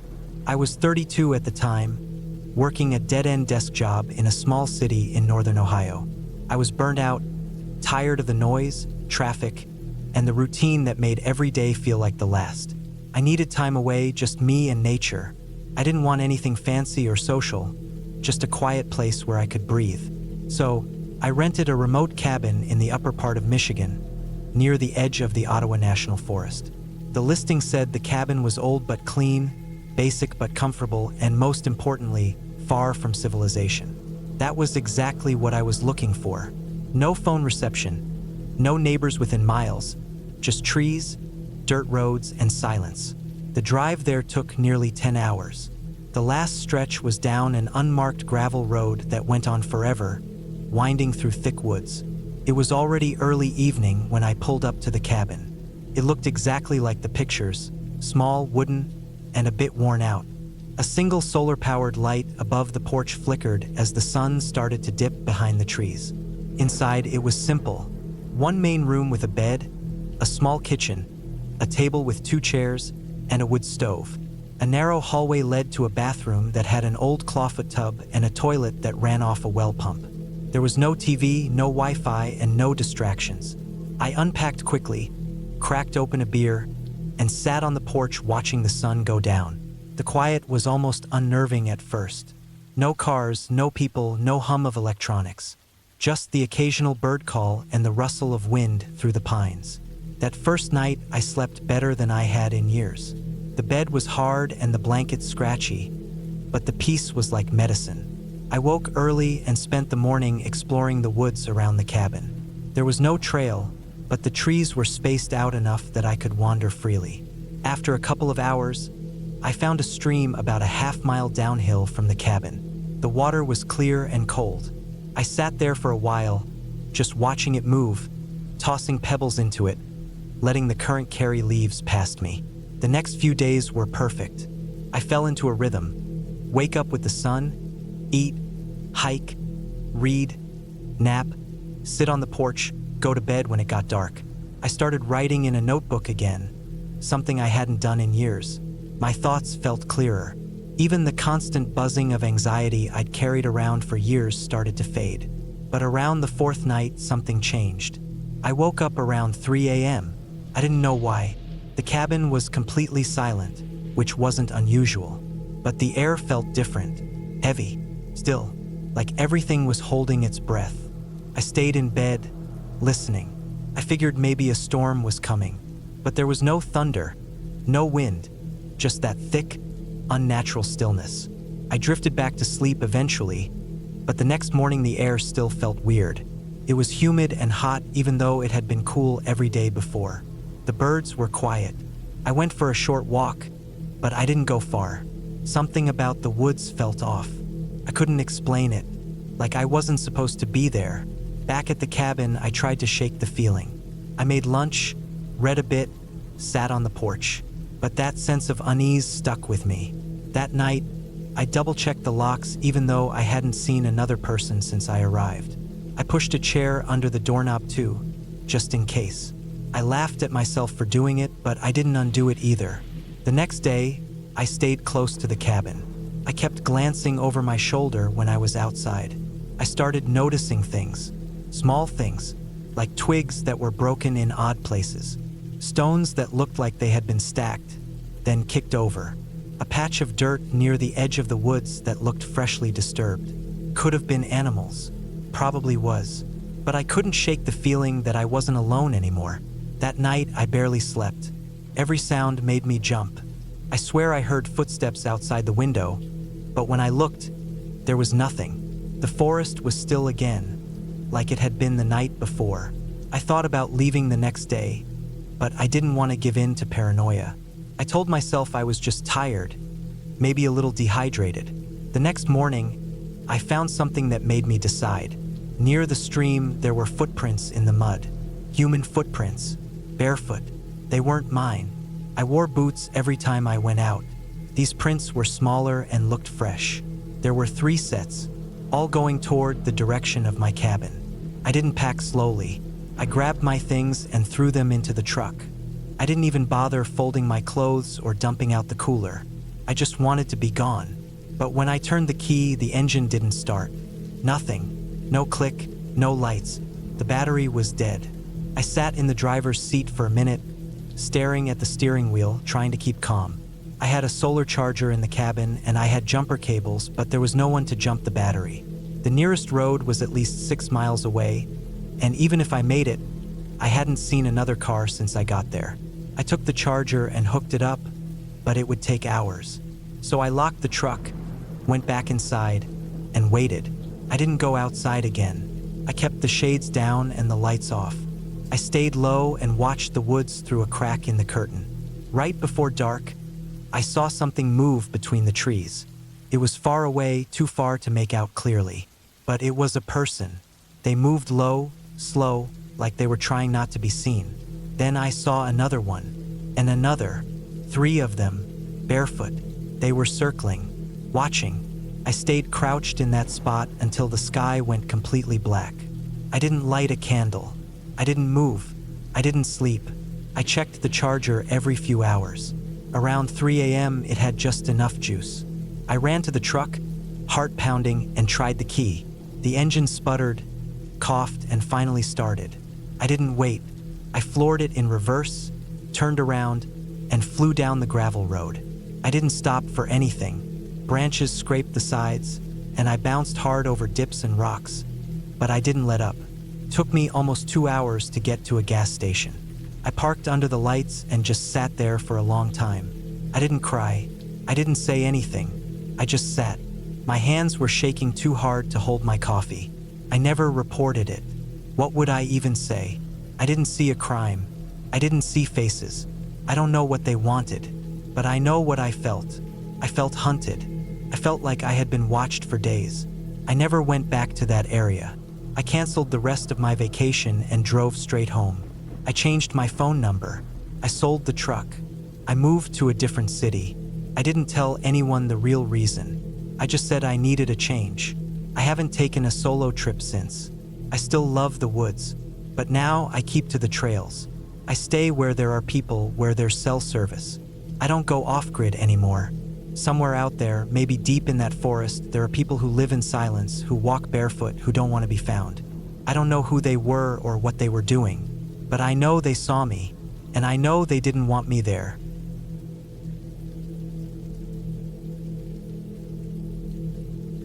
I remember it like it was yesterday, the moment I decided to rent that cabin. I was 34, looking for something different, a break from the noise of the city, the rush of life that always seemed to push forward without ever slowing down. Maybe it was the stress at work, or just the need to escape, but something inside me told me I needed to be alone for a while. No distractions, no people. So I found the cabin, a small, rustic place tucked away in the woods of northern Michigan.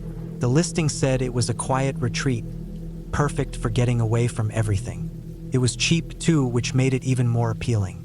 The pictures showed a cozy little log cabin surrounded by tall pine trees, with a large stone fireplace and a view of a small, serene lake just a short walk away. It looked like the perfect place to reset, to clear my mind. I booked it for the weekend, figuring a couple of days would be enough to get away from everything. The plan was simple. Bring some books, get away from the screen, go for a hike, maybe do a little fishing. Just a quiet time for myself. I arrived on a Friday evening, just as the sun was beginning to dip behind the trees. The cabin was everything I had hoped for. Simple, peaceful, with the smell of wood and pine in the air. It had a small porch with a rocking chair, an old wooden door with a brass handle, and a large window overlooking the woods. I could hear the sounds of birds in the distance, the rustle of leaves, and the occasional snap of a twig as if something was moving just out of sight. I unloaded my things, unpacked my bags, and settled into the cabin. The first thing I did was light the fireplace. There was something soothing about the crackle of wood burning, the warmth it provided. I spent the evening reading, enjoying the solitude. No distractions. No one to interrupt. But by the time night fell, something began to feel off. At first, I thought it was just the isolation. The cabin was far from any neighbors, and the closest town was miles away. The silence was almost too much, too perfect. I tried to shake it off, but as the night grew darker, the more unsettled I felt. Around midnight, I decided to go to bed. I locked the door, turned off the lights, and crawled under the covers. But no matter how much I tried, I couldn't sleep. I kept hearing noises, soft, faint sounds that made me uneasy. The wind rustling outside, the occasional creak of the old wooden beams in the ceiling, and something else, something I couldn't place. A faint thudding noise, like footsteps. I told myself it was just the house settling, just the wind. But the noises kept coming, getting louder. I lay there in the dark, straining to hear. There was no way someone could be out there, was there? The more I thought about it, the more I convinced myself it was nothing. But then, I heard something that made my blood run cold. A knock, a slow, deliberate knock on the door. It was faint at first, barely audible, but it was there. Knock, knock, knock, like someone was standing outside, waiting. I froze. My heart started to race. The cabin was in the middle of nowhere. Who could be out there? My mind raced through every possibility. None of them good. Maybe it was a bear or some other animal knocking on the door by accident. But no, the knock sounded too human, too deliberate. I slowly got out of bed, my body trembling. I grabbed a flashlight and walked over to the door. For a moment, I just stood there, staring at the brass handle. I almost expected it to turn, for the door to open on its own. But nothing happened. I breathed a sigh of relief, telling myself it was just my mind playing tricks on me. Maybe it was just a tree branch hitting the door or some animal in the woods. I was about to go back to bed when I heard it again. Knock, knock, knock. This time, the sound was louder, sharper. It wasn't coming from the door anymore. It was coming from the window, right beside the bed. I spun around, my flashlight shaking in my hand. My heart pounded in my chest, and I felt the cold sweat on the back of my neck. I couldn't see anything through the glass, just the inky blackness of the forest stretching out into the distance. But I felt watched, like something was standing just outside the window, waiting for me to make a move.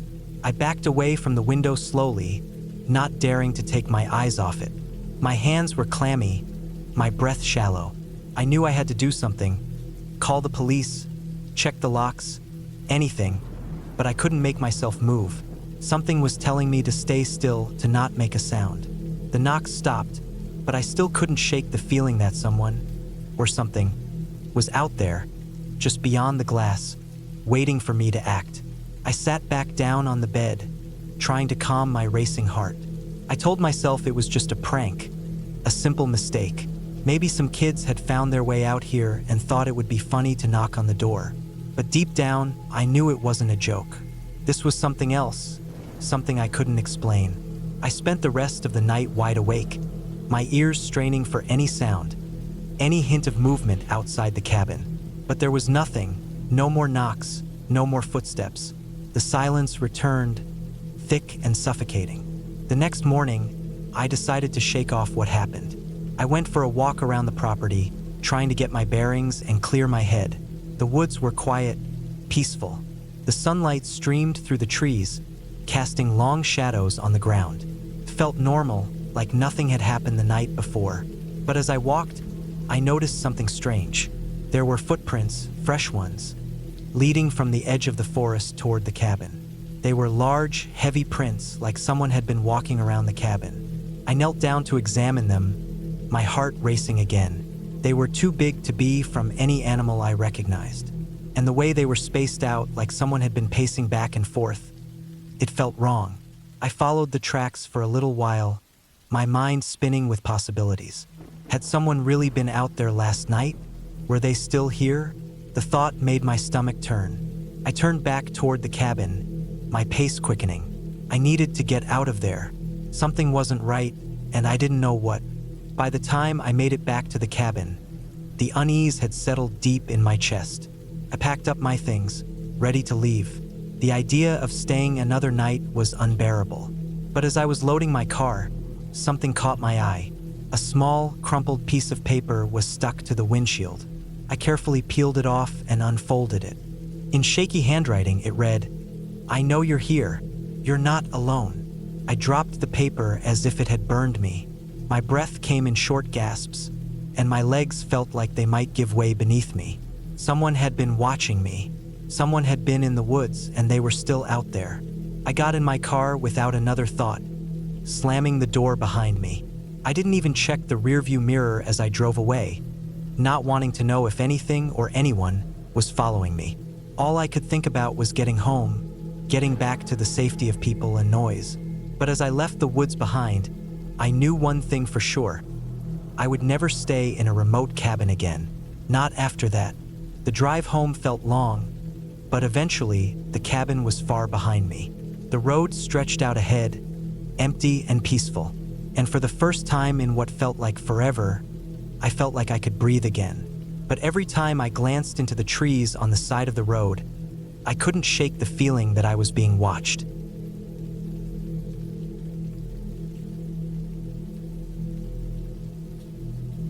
It was early October of 2019 when I decided to take a break from everything. I was 34, burnt out from work, mentally exhausted from dealing with people every day, and just wanted silence for once. I booked a small off-grid cabin deep in the Ouachita National Forest in Arkansas. The listing said it was about 10 miles from the nearest town. No electricity, no running water, just a wood stove, a hand pump for well water, and a solar lantern. That was all I needed. I drove out there on a Friday morning. The air was cool and dry the way I liked it. I stopped in a little town called Mina to get supplies. Canned food, a few jugs of water, firewood, a first aid kit, and a couple of books. The road leading up to the cabin was gravel and rough, winding up through hills with nothing but trees and rock on either side. I had to drive real slow, tires crunching over fallen branches and loose stone. There were no signs, no cell service. I just had to follow the directions the cabin owner emailed me. Took about 45 minutes to reach it from the last paved road. The cabin was small, built of old, weathered wood. It sat in a small clearing surrounded by tall pine trees, with just enough space to park the car.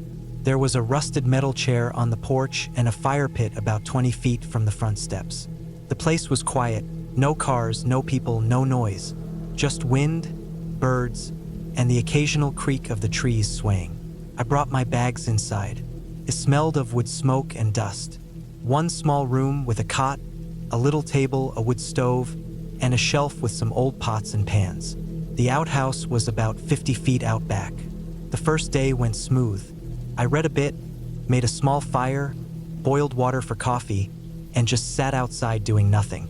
At night, it got cold fast. I loaded the stove and tucked into my sleeping bag on the cot. The wind picked up and I heard it whistling through cracks in the wall. It was peaceful, not scary, just raw and still. The second day was a little different. I went for a walk around noon, exploring the woods around the cabin. The forest was thick, the ground covered in dry leaves. I didn't go far, maybe a mile out. I came across an old stone structure. Looked like a foundation of a house or something. Just a square made of rock, no roof, trees growing up through it. I looked around a bit, but didn't find anything interesting. I turned back. On the way, I noticed a few tree markings, slashes in the bark, about eye level. Didn't think much of it. Probably some trail markers or animal scratches. That night was windy again. I was half asleep when I heard what I thought were footsteps. Very light. Could have been a deer, maybe a raccoon. I didn't get up, just listened. After a while, it stopped. I fell asleep. The third day, I stayed closer to the cabin. Chopped some wood, tried fishing in a creek I found downhill, read more. That evening, I went to check out the trail again, toward that old stone foundation. I wanted to map it out a little better in my mind. When I got there, I noticed something strange. There were fresh boot prints in the dirt. Not mine. Deeper, bigger. Headed toward the structure and back. I stood there for a while just looking at them. I hadn't seen a single soul since I arrived. I told myself maybe a hunter or hiker passed through. Still, it didn't sit right with me. That night, I locked the cabin door with the old latch and pushed the chair under the handle. The windows didn't have locks. I stuffed towels into the gaps where the cold came in. I stayed up late, listening. The forest was alive with sound. Branches cracking, wind howling, leaves rustling. Around 2 or 3 in the morning, I heard something again. Footsteps, closer this time. They circled the cabin once, slow and steady. Then silence. No knock, no sound of retreat. I laid there stiff, barely breathing.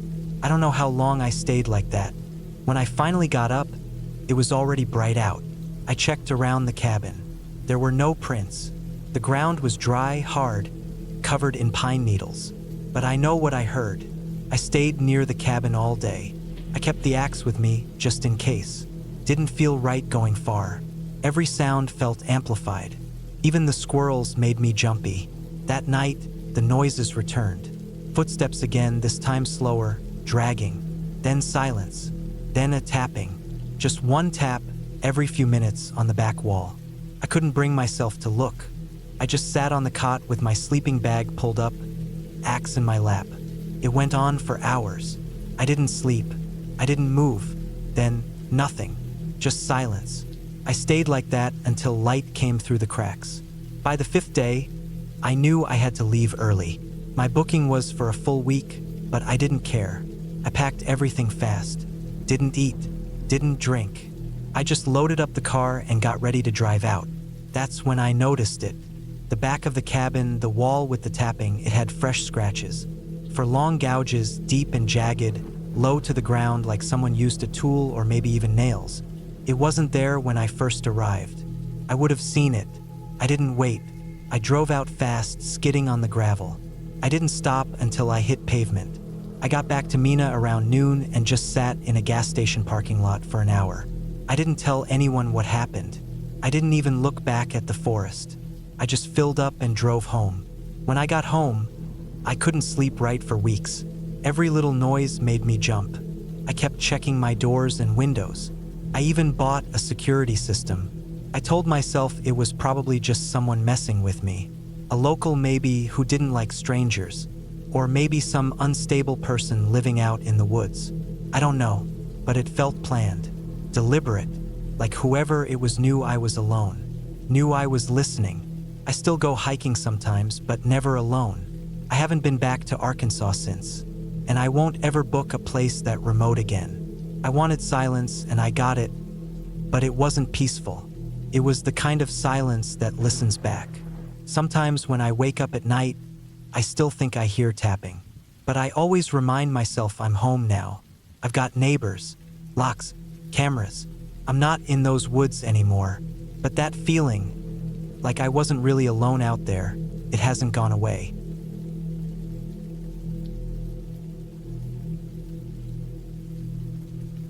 It was late October of 2017 when I decided to take a break from my regular routine and spend a week alone in a rented cabin up in the Allegheny Mountains of Pennsylvania. I was 36 then, tired from a rough year of work and some personal problems that had drained me mentally. I didn't want to go anywhere crowded or noisy. I just wanted to be somewhere quiet, off-grid, with no distractions. The cabin I found through an old local listing seemed perfect. It was cheap, isolated, and deep enough in the woods to be completely cut off from any nearby town. It took about 6 hours to drive from my apartment in Columbus, Ohio. The final stretch of the trip was the worst, 30 minutes of winding roads that twisted through dense woods, the kind of place where phone signals disappear and the trees block out the sun even in the early afternoon. I had packed everything I thought I'd need.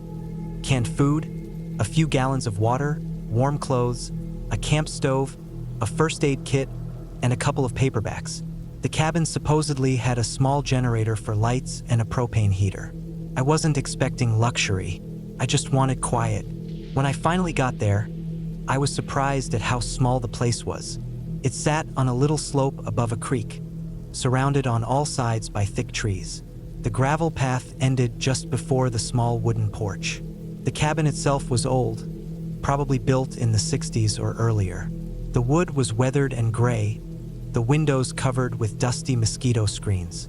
Inside, there was one main room that served as kitchen and bedroom, a narrow hallway that led to a bathroom, and a little storage closet.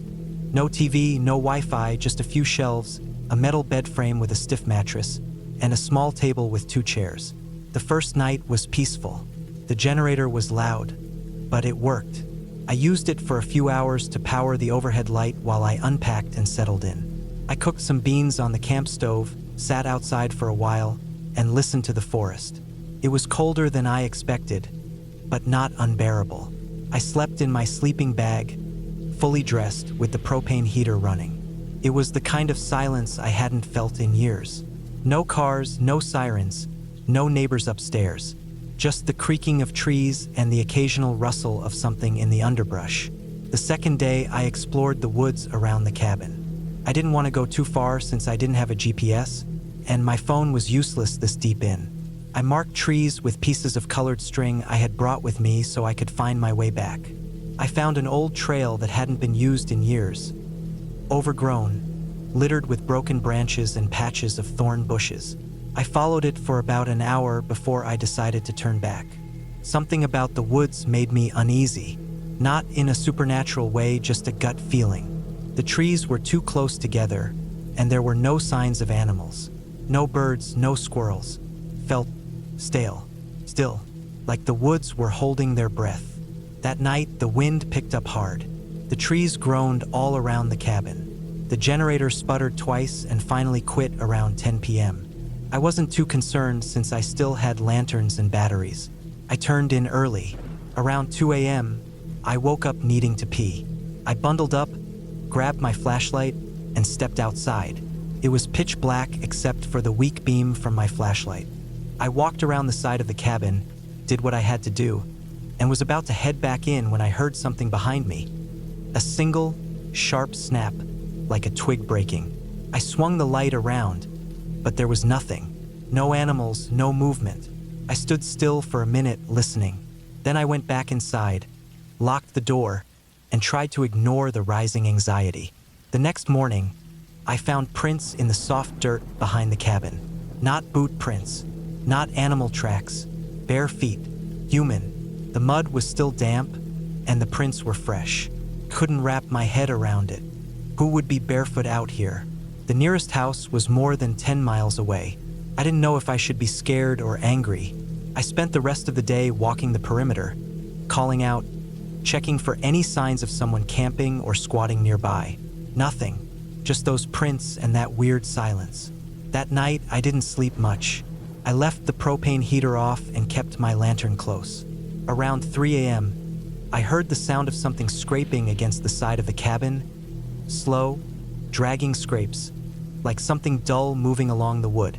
I jumped up, grabbed my flashlight, and stood by the window. I couldn't see anything through the screen. The scraping stopped after about 10 minutes. I stayed awake until dawn, heart pounding in my chest the whole time. On the 4th day, I packed everything back into the car. I was done. I didn't care about losing money on the last few days of the rental.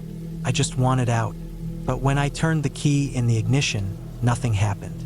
The battery was dead. I popped the hood, checked the connections, but I didn't know much about cars. I had jumper cables, but nobody else was around to help. I sat there for a long time trying to stay calm. The nearest town was about 12 miles back down the road. I figured I could walk it in a few hours if I started early. I waited until morning. The night was the worst one yet. I swear I heard someone walking around the cabin. Not animals, not branches, footsteps, slow and deliberate. At one point, they stopped right outside the front door. I didn't move. I didn't even breathe. After what felt like forever, they walked away. At first light, I packed a bag, left a note in case someone found the cabin, and started walking. The road was empty, and the woods were still dead silent. I didn't see a single car, not one person. After 2 hours, I felt like I was being watched. I kept turning around, but the road behind me was empty. The longer I walked, the more I felt it. Eyes on me from the trees. I started to jog, then run. I didn't stop until I hit pavement and saw a small diner just outside of a town called Hillcrest. I went inside, called a tow service, and had my car towed out later that day. I didn't tell the mechanic or anyone what happened. I just paid the bill, drove home, and tried to forget it. But I still think about those footprints. I still remember the sound of footsteps outside the cabin. I never went back to that area, never tried to rent another cabin. I stay closer to people now, closer to help. That week changed me. I still can't sleep in silence. I keep a fan running just to drown it out. There was no ghost, no creature, just something or someone in those woods who didn't want me there. And that was enough.